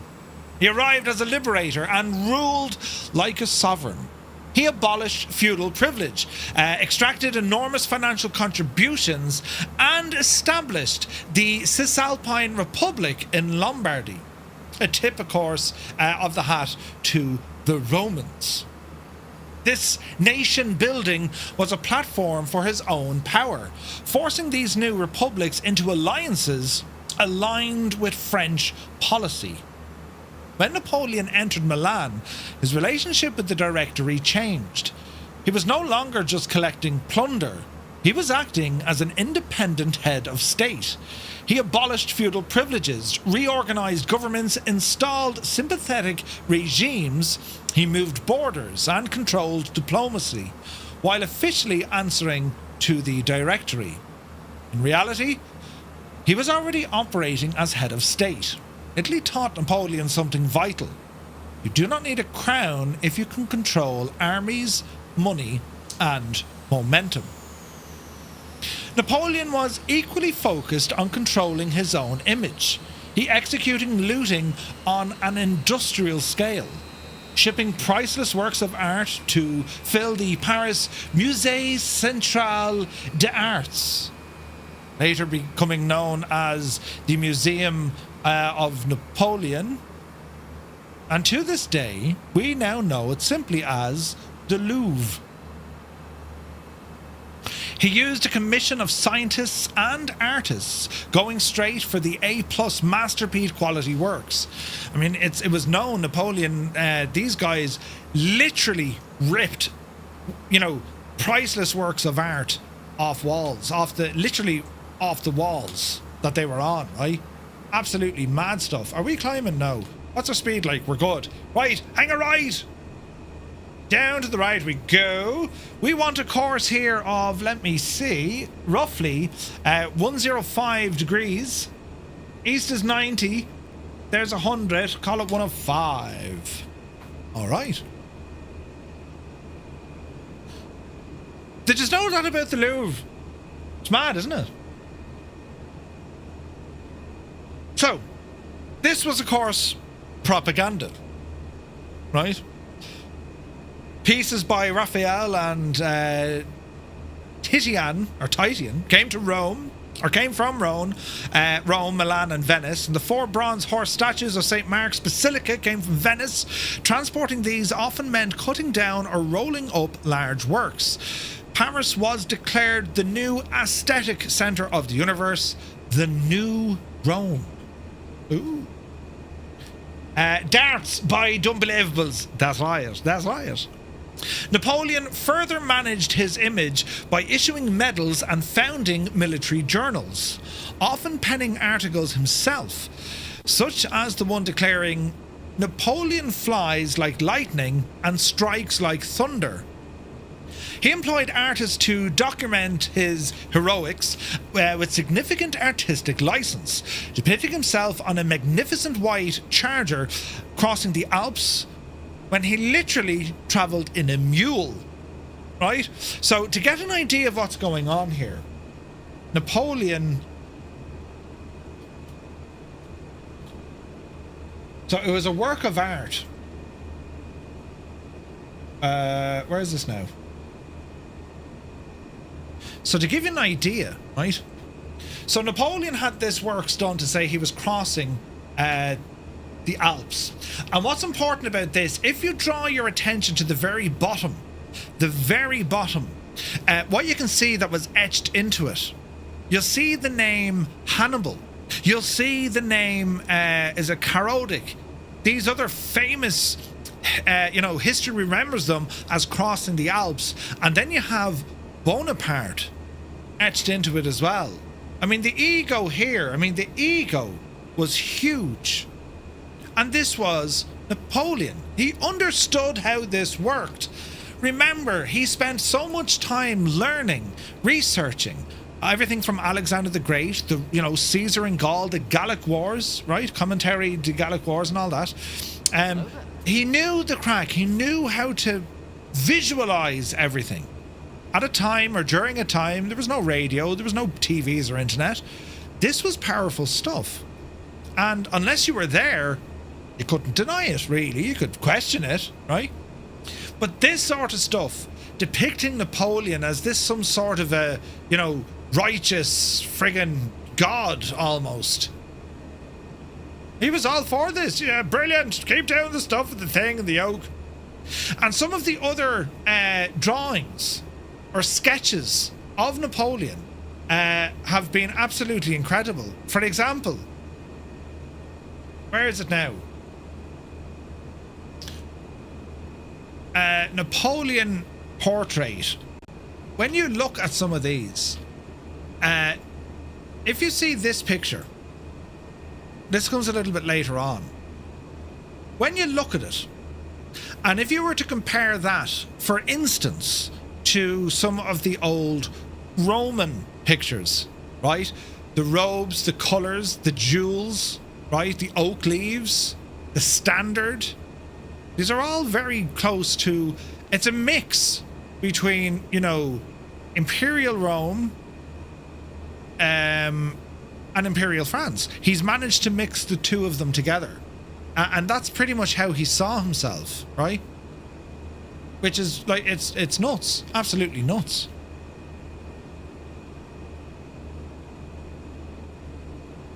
Yeah. Trust Murphy to press that button, Those women were in the nip. Right, come over here now, we have a look. Anyway,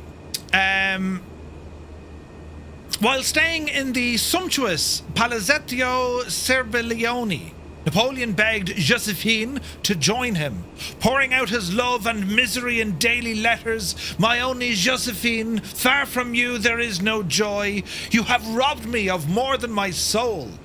Well, she finally arrived, persuaded, of course, by Barras, but discreetly brought along her young cavalry lover, Hippolyte, I believe, Charles, right? She then cruelly informed Napoleon to say that she was pregnant. Napoleon was absolutely over the moon. However, this was a complete fabrication. He discovered her infidelity when he rushed back to Milan to find her gone. He wrote in despair, "Farewell, Joséphine. 1,000 daggers are tearing my heart asunder. Do not plunge them any deeper." And in a immature rage, he arranged for someone to poison her dog. So let's set the scene. Napoleon is head over heels of Joséphine. Head over heels. He's mad about Joséphine. She really couldn't give a rat's ass. Yeah, she wants the power, she wants the money, but she's not interested. Not at all. She has a bit of a flair for this other officer guy, right? A young fella, blonde hair, bit like myself, what? Right. Roy, take it fair handy. Hammer Nails, good to see you, bud. He knew what he was doing. He did it very well too. Indeed, he did. But Joséphine had no interest there. Napoleon was just, well, I need him on my side because, he gives me all the money and stuff. That's right. That's where it was at, right? So poor old Napoleon was heartbroken over this. So we now head to Mantua and the Treaty of Campo Formio in 1796 to 1797. Winning the opening battles was one thing, but holding victory against a relentless Austrian Empire was another. The entire campaign now boiled down to one objective: Mantua. A powerful fortress city, it was the key to controlling northern Italy. For 9 months, Napoleon laid siege while the Austrians launched 4 separate relief armies determined to break the French encirclement. 4 times the Austrians tried, and 4 times Napoleon shattered them, usually by marching faster than they could coordinate. At the Castiglione in August 1796, Napoleon broke the first attempt. At Arcole in November, he personally led his troops across a bridge under fire, a repeat of the Lodi bravado, but this time against a far more stubborn defence. These were brutal, desperate, close-quarter slugfests, not the clean surgical strikes of the campaign's opening. The final, decisive confrontation came at the Battle of Rivoli in January 1797. Napoleon, operating with his characteristic speed and brilliant deception, crushed the last major Austrian army sent to relieve the city in a bloody 3-day battle that resulted in some 20,000 deaths. Mantua finally surrendered on February 2nd, 1797. The French army could now carry the war into Austria itself, far exceeding Parisian expectations. With the Austrians finally broken in the field, Napoleon marched on Vienna itself, forcing them to the negotiating table. He revealed a new talent for diplomacy and statesmanship, conducting the peace negotiations himself. The result was the Treaty of Campo Formio in October 1797, and this treaty officially dissolved the First Coalition against France and critically confirmed France's control over northern Italy. Napoleon personally dictated the terms, signing the treaty not as a servant of the Directory, but as an independent force he had become. Under this treaty, France gained control of the Austrian Netherlands, Belgium, and the left bank of the Rhine. In Italy, Napoleon carved up the old order, establishing the Cisalpine Republic and other French satellite states. Republics that were politically loyal to Paris, but deeply personally loyal to Bonaparte. The Directory was furious. Napoleon had ignored their instructions, but he was too popular, too successful, and now too rich to touch. The Italian campaign was over. Napoleon had secured an entire theatre of war, funded the Republic, and turned his army into an instrument of independent political power. Italy did 3 irreversible things to Napoleon. It proved his methods worked. It gave him personal loyalty from his soldiers, and it showed him that political authority follows military success. After Italy, he no longer waited for instructions. He negotiated directly with states. He reshaped Europe from the field. Italy wasn't the campaign, it was a rehearsal for empire. So, as we conclude part 4, let's take a tally. Well, he stared down the guillotine and saved the government. Napoleon, he went from being the hero of Toulon to being on the wrong side, ended up in jail, and then they pulled him out to save the government when he gave them the Whiff of Grapeshot in Paris. He secured Joséphine, the ultimate social bridge, marrying into influence only to be betrayed. He invented modern military warfare, mobile warfare, turning a starving army into a self-funding machine of conquest and cultural plunder.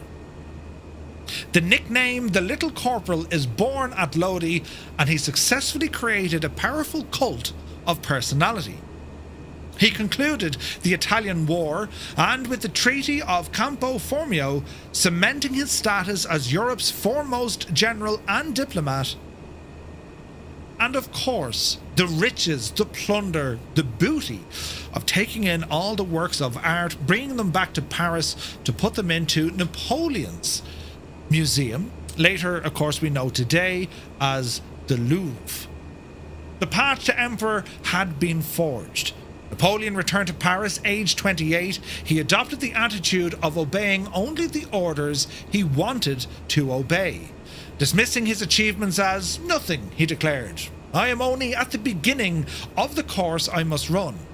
I can no longer obey. I have tasted command and I cannot give it up. With the continent pacified, Napoleon turns his gaze to the only enemy left standing, the British Empire. To strike them, he must strike at their wealth and their imperial lifeline. Napoleon is indispensable to France. Joséphine is anchored at the centre of power, but compromised, and the Directory is increasingly afraid of its own general. Europe is beginning to pay attention.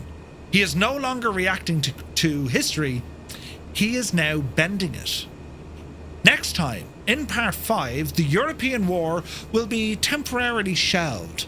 With Britain still standing defiant, Napoleon turns his gaze to the east, to the ancient strategic prize of Egypt. Ooh! We're going to Egypt next week. Brilliant.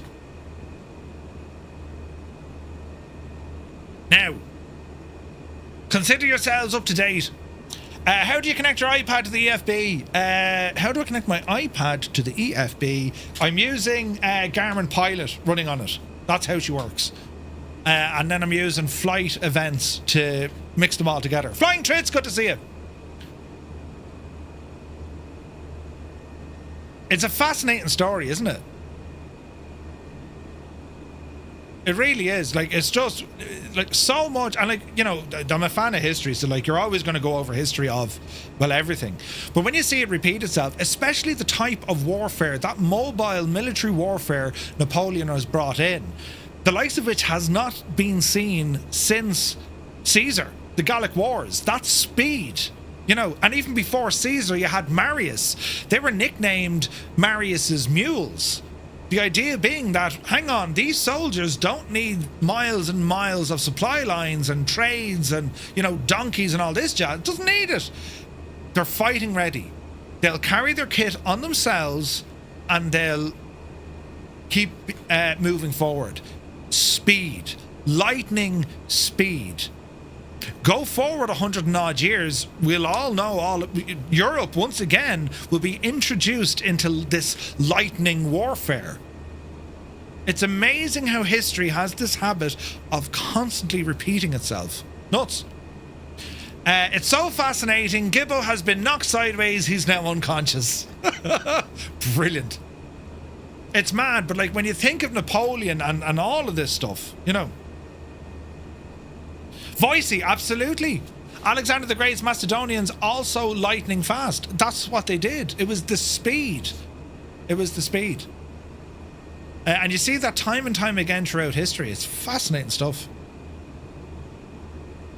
Hermit says, I'm just wondering how much studying you do to prepare for these lessons as well as trying to fly. A ridiculous amount. A ridiculous amount.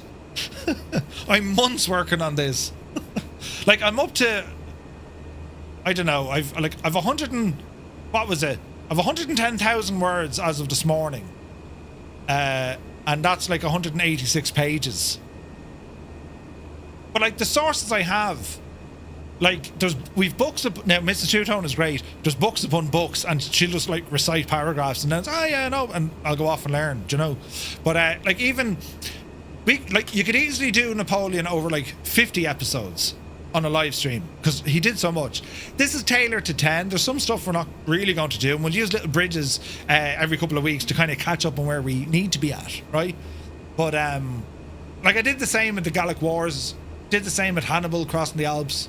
You know, I'm working on other stuff as well. Like I've started the Irish history stuff, and I'm just blown away by that. Because even with the Irish history stuff, I have the chance to actually get out and visit these places. Do you know? This is just your outlet for what you've worked on all your life. Yeah. Brilliant. Not at all, MacManster. Thank you very much. It's a passion. I'm into this stuff. It's weird, isn't it? I'd bored the bejesus out of you at dinner time over the glass of wine, you know. But I love it. I absolutely love it. I think it's fantastic. And like, it's for this, for the flight sim, it's such a great. It's going to sound terrible bad, but it is a great vehicle in which you can kind of, you know, jump on and learn stuff. because you have this twin world. I mean, we're literally going to fly over Mantua now, the last big battle of Italy. And when you're looking out the window going, hey, it was right there. Jesus. And you can see the scenery. I mean, you can see that landscape. That's what they saw. That is what they saw. I mean, after all of this, he spent some time up just outside of Lake Garda. That's where we're going. We're going to Verona, right? It's pretty cool. Could talk history for hours, absolutely. I would love to hear the Irish history. Yeah, Rick, there's... again, it's trying to squeeze it into something workable. So the Irish history, we wrote all the history. We invented history. There's quite a bit. Pre the Vikings, then through the Middle Ages, then through... Like, put it this way, we're talking about 1797. Where, at the moment, we're with Napoleon in 1797. In 1798, in Ireland, revolution is happening all over the place. Theobald, Wolfe Tone, Father Murphy, they're causing absolute ruptions here, fighting against the English. They're inviting the Spanish, they're inviting the French, they're even inviting the Germans over to help them quell and push the English out. And the French do help, as do the Spanish, And then later on in life, you go into the 1910 to 1914. Then, of course, we have the 1916 rising into the 20s, the 30s, the 40s, right up to the modern day in Ireland, and how everything kind of funnels its way back. You don't want to focus too much on the political upheaval, right? We learn about this stuff not to say, come here, you, want to box the head off you. We learn about it to be informed and to understand why there are, different groups, or why there are perhaps strong feelings if certain symbology is used. And it's to understand. There's no agenda. There shouldn't be an agenda with history. You want to learn it to understand what goes on. Do you know what I mean? When you're here in New Zealand, I can talk you through the Maori Wars. I'd love to hear that, Olympics. Yeah. Brutal and interesting. Yeah, I've heard a little bit already. It's class, man. Great stuff. Bellrow, cheers, buddy. Lake Garda is such an interesting place. It has its own local meteorological system due to being on the edge of the Alps. You sail there and you can almost set your clock based on how the wind shifts. No way! I enjoyed a book called Prisoners of Geography, which discussed geopolitics and how the lay of the land aided and hindered cultures. Ooh. Voicey, interesting, dude. Stevie B, your hospital bed. What happened to you, bud? Welcome in. Isn't it wonderful flying over these areas that are alive with history? It's like a simple flight over the Euphrates and Tigris River. Absolutely. And I don't know, I wasn't particularly good in the history at school. I was interested in it, but the freaking syllabus, they taught, it was all it was the Renaissance and whatnot, but it was I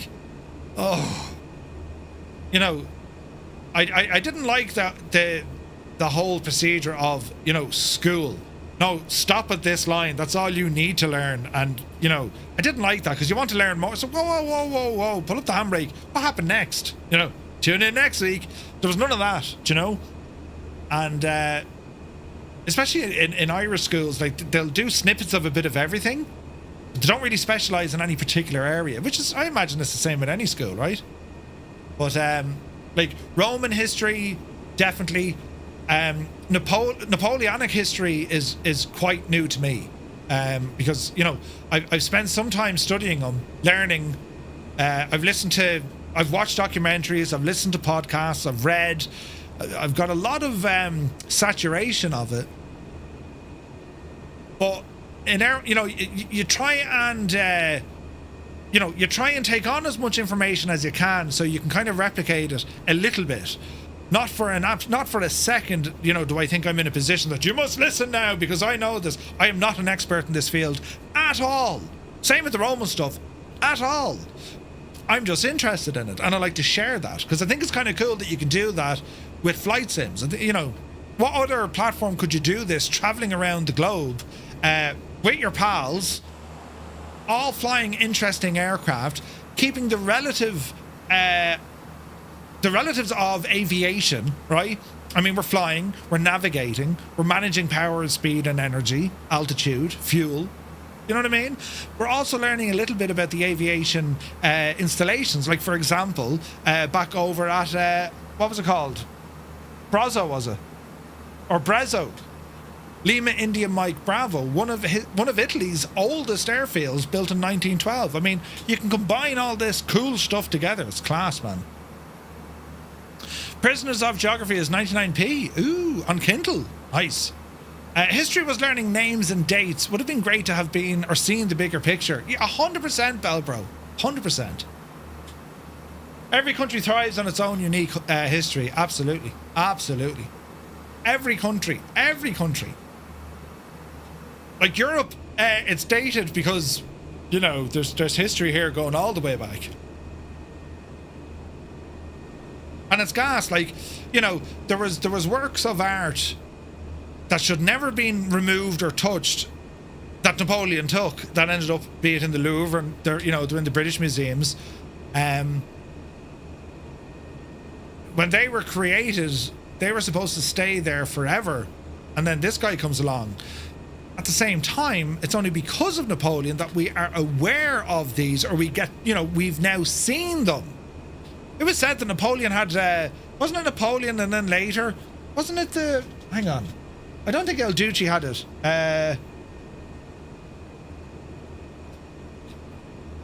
What?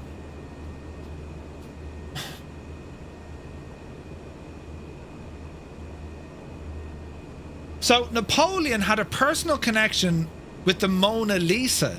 He had it moved from the Louvre to his private bedroom in the palace for about 4 years, where he admired it as Madame Lisa before he brought it back to the Louvre. So the Mona Lisa, I don't know if any of you guys got the chance to see the Mona Lisa. I'm sure you've seen the picture of it, right? El Mona, right? I've seen the Mona Lisa.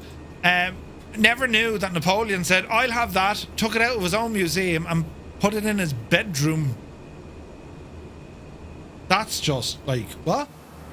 So here is Mantua. We're flying over it right now. Look at this. Man, you gotta love the scenery here. Admired it, yeah. Absolutely class.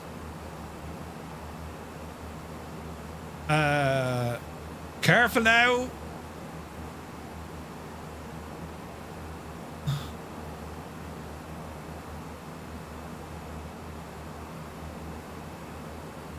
Dirty bee.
Man, I'm loving the scenery. Isn't it gorgeous? You on, Italy. Man, look at the detail on the plane.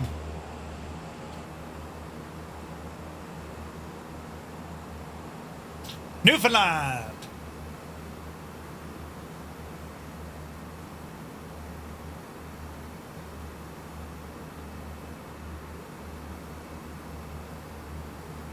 The fine prawn, yeah, it's running smooth, bud.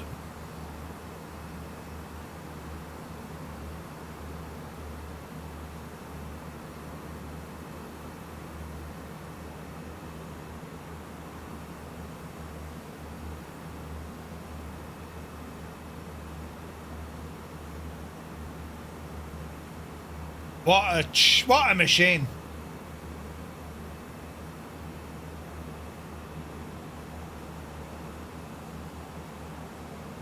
Kane Lefford, you're going back to Italy. Lake Garda, beautiful, man. It's just ahead of us. There'd she be. That'd be Lake Garda dead ahead. Well, not dead ahead. Over the plain there. It's a region of Italy I haven't got out to. I want to go to Rome at some point. I have a busy year next year. I don't think I'll get Rome in. But who knows? Who knows? Italy's great, man. The history is unbelievably good. Right, we need to turn right. Over we go. So let's head up to fair Verona. Isn't it gorgeous? Man, this plane is so good. Jeez, what's that now?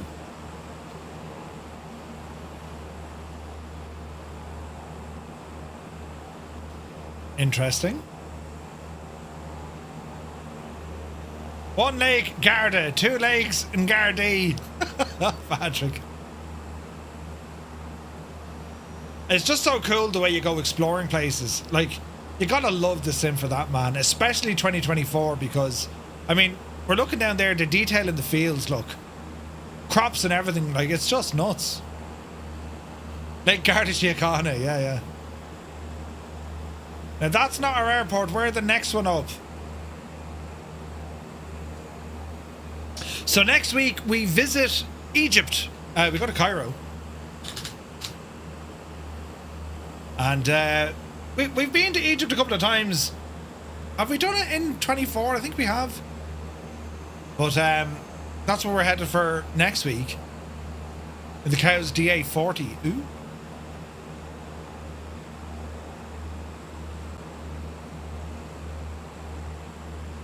Bit of a right turn. So tomorrow morning, 11 o'clock, we're going to be flying in X-Plane 12. We're taking up a new very light jet from V-Sky Labs. We're going to be flying out of Maastricht. We're checking out PH Roy's scenery there. And then tomorrow night, of course, we're joining the Microsoft Flight Sim official Twitch channel. That's going to be a barrel of laughs. And I'm not going to do well at all.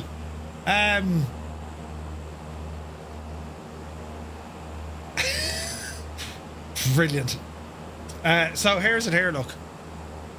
This is our stream plan for the week. So tonight, part 4, Italy. That's what we're doing here. Tomorrow night, we have the Creator Challenge, where Grizzle, Ultrasaurus, Avangel, Jeff Faviano, Chewy and CD, and myself will attempt to do some flyage. Avangel and Grizzle. Well, Grizzle does racing anyway. Avangel, she's going to be fierce handy at that.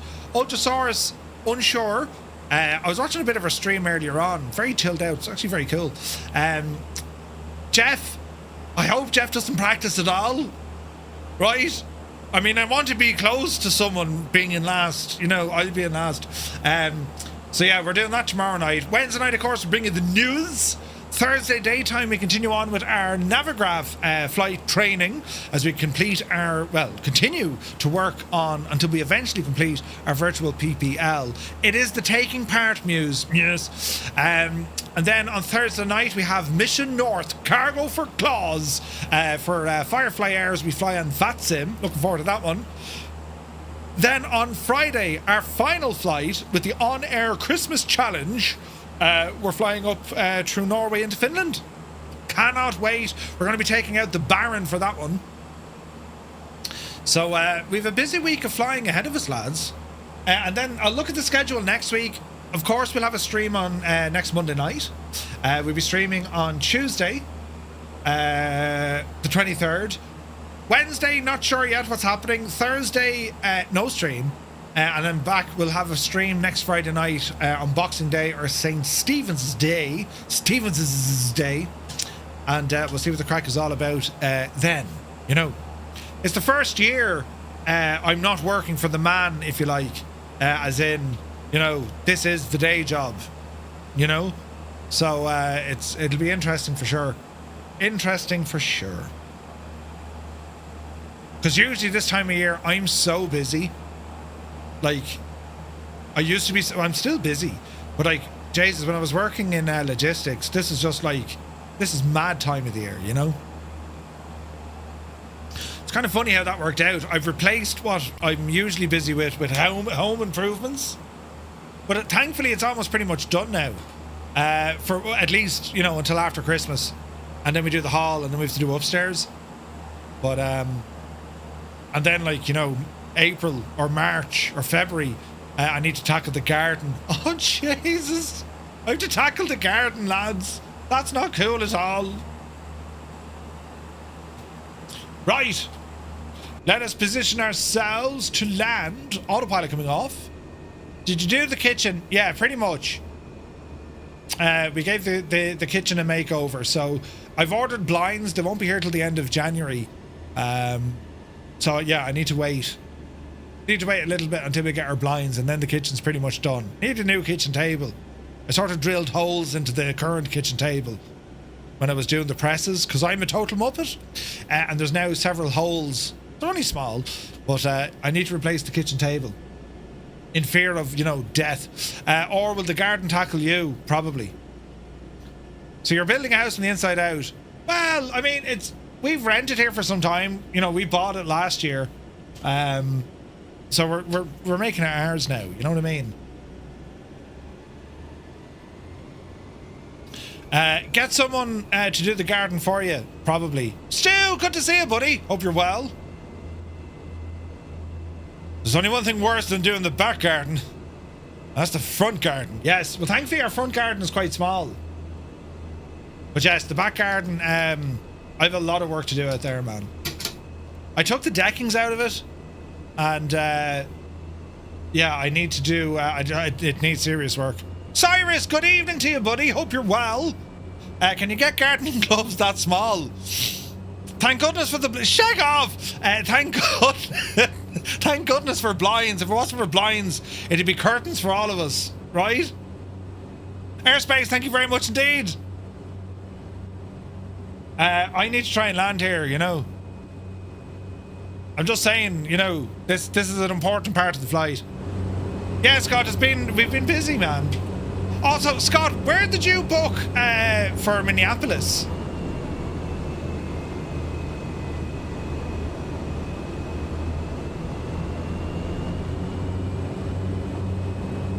You can let us know in a DM, maybe.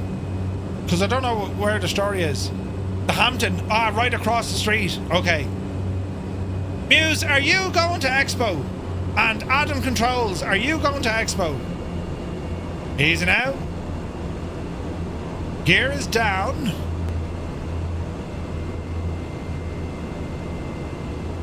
Muse wouldn't like it. There's probably no bar. Is there no bar? Ah, surely there's a bar. Alright, Murphy. Gently does it now, you big idiot. Easy. Easy. Easy. Easy. 242. Dreamy, sleepy, nighty, snoozy, snooze. Ha Stu! I got down just before you shagged it. Easy now. You see, I can fly from Dublin, but then I have to go to Dublin, or I can fly from Shannon. If I fly from Shannon, there's a one stop in Chicago. So instead of like being 8.5 hours transit, it's only 10 hours. If flights are at the right price, maybe an Airbnb. So looking at flights at the minute, Muse, they're about $1,000 each. And then accommodation will probably be 500. I booked a motel 6 months ago with no penalties if I cancelled. Ah. Not a full service hotel. They just do breakfast in the mornings. No restaurant. However, it could be cheaper. Bring your own booze. Yep. And Scott, you're flying up, I imagine. I mean, you're not going to drive to freaking Minnesota, right? Or to Minneapolis. Or St. Paul's.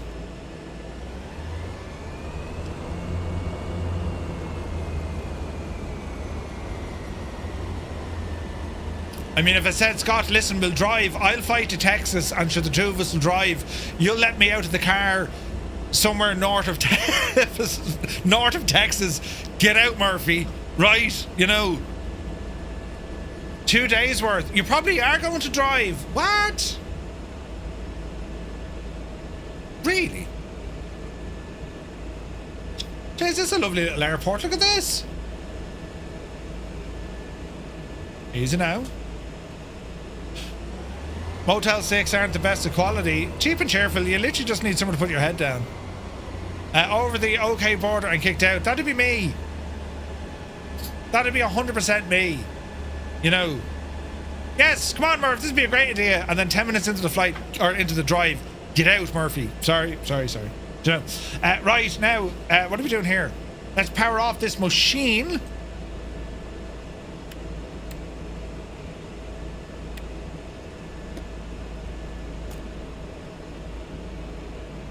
Right side coming down. Left coming down.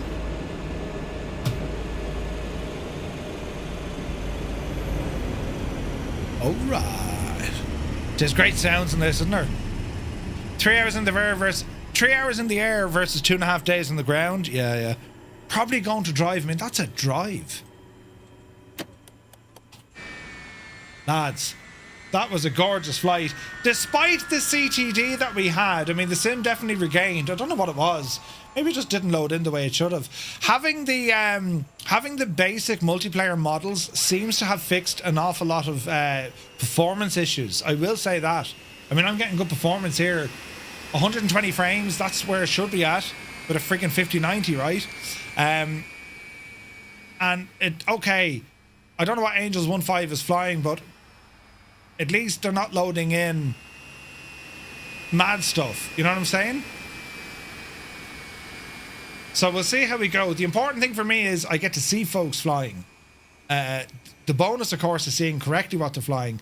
But even aircraft that are close enough, you know, I'd be happy enough with that. Is that tarnishing a starship, is it? You know. But yeah, it'd be interesting to see what we find out. But yeah, so Flight Sim Expo stuff. You're showing as a Fuga for me, although I don't have the 406. Ah, fair enough. And are you using the high fidelity model matching Muse? Because there are a couple of Fugas here on the ground. You know. Look at the state of the scenery. Look. Jesus. What a beautiful place to fly. Isn't it stunning? Okay, so I know what happened with JoinFS. The server decided to kick me out, you know. That Stalker, thank you for the follow. Welcome in, bud. Right, lads, we're going to leave it there. I want to thank you all so very, very much indeed for keeping me company tonight and putting up with all me talking. Endless talking and rabbiting on about Napoleon, but I hope you enjoyed it. And we're back tomorrow at 11 o'clock Zulu time. We're going to be flying over an X-plane tomorrow morning. Then tomorrow night at the earlier time of 1900 Zulu over on the Microsoft Flight Sim official Twitch channel. We're not streaming it from here. We're joining our good friends over at the MSFS official channel from 1900. Come on in and remember our motto. It's the taking part. Right? And we can ridicule everyone else until we lose. And then we'll just say, but it was the taking part. Yeah, it was the taking part. So that's what it's going to be all about. So thank you all so very, very much indeed for tuning in. And yeah, we'll see you all tomorrow at 1100 Zulu time for some more flyage. Until then, you take care.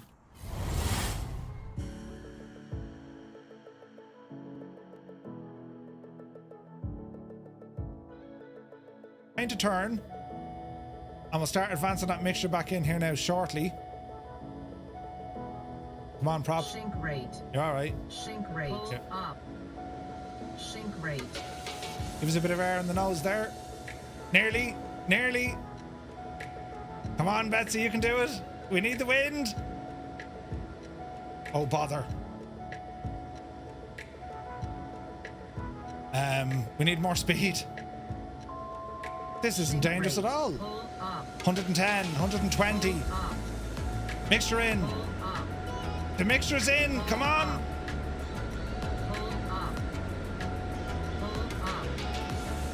She doesn't want to play. She nearly got there. Hang on now. Easy. There she goes. Jesus. If it didn't kick off, lads, I would have died immediately. For a warbird, it's one of the finest warbirds ever released in Microsoft Flight Simulator, considering you have the excellent work of Flying Iron. This thing, because of the extra features, because of the because of the optimization, because of how well it looks and sounds, even flying this thing gives you an experience you probably haven't got already in the sim when it comes to flying a warbird. It feels heavy, it feels cumbersome, it behaves differently, and there's a lot of depth to it. It's a cracker, it's a masterpiece. Oh, I never did the thing, look.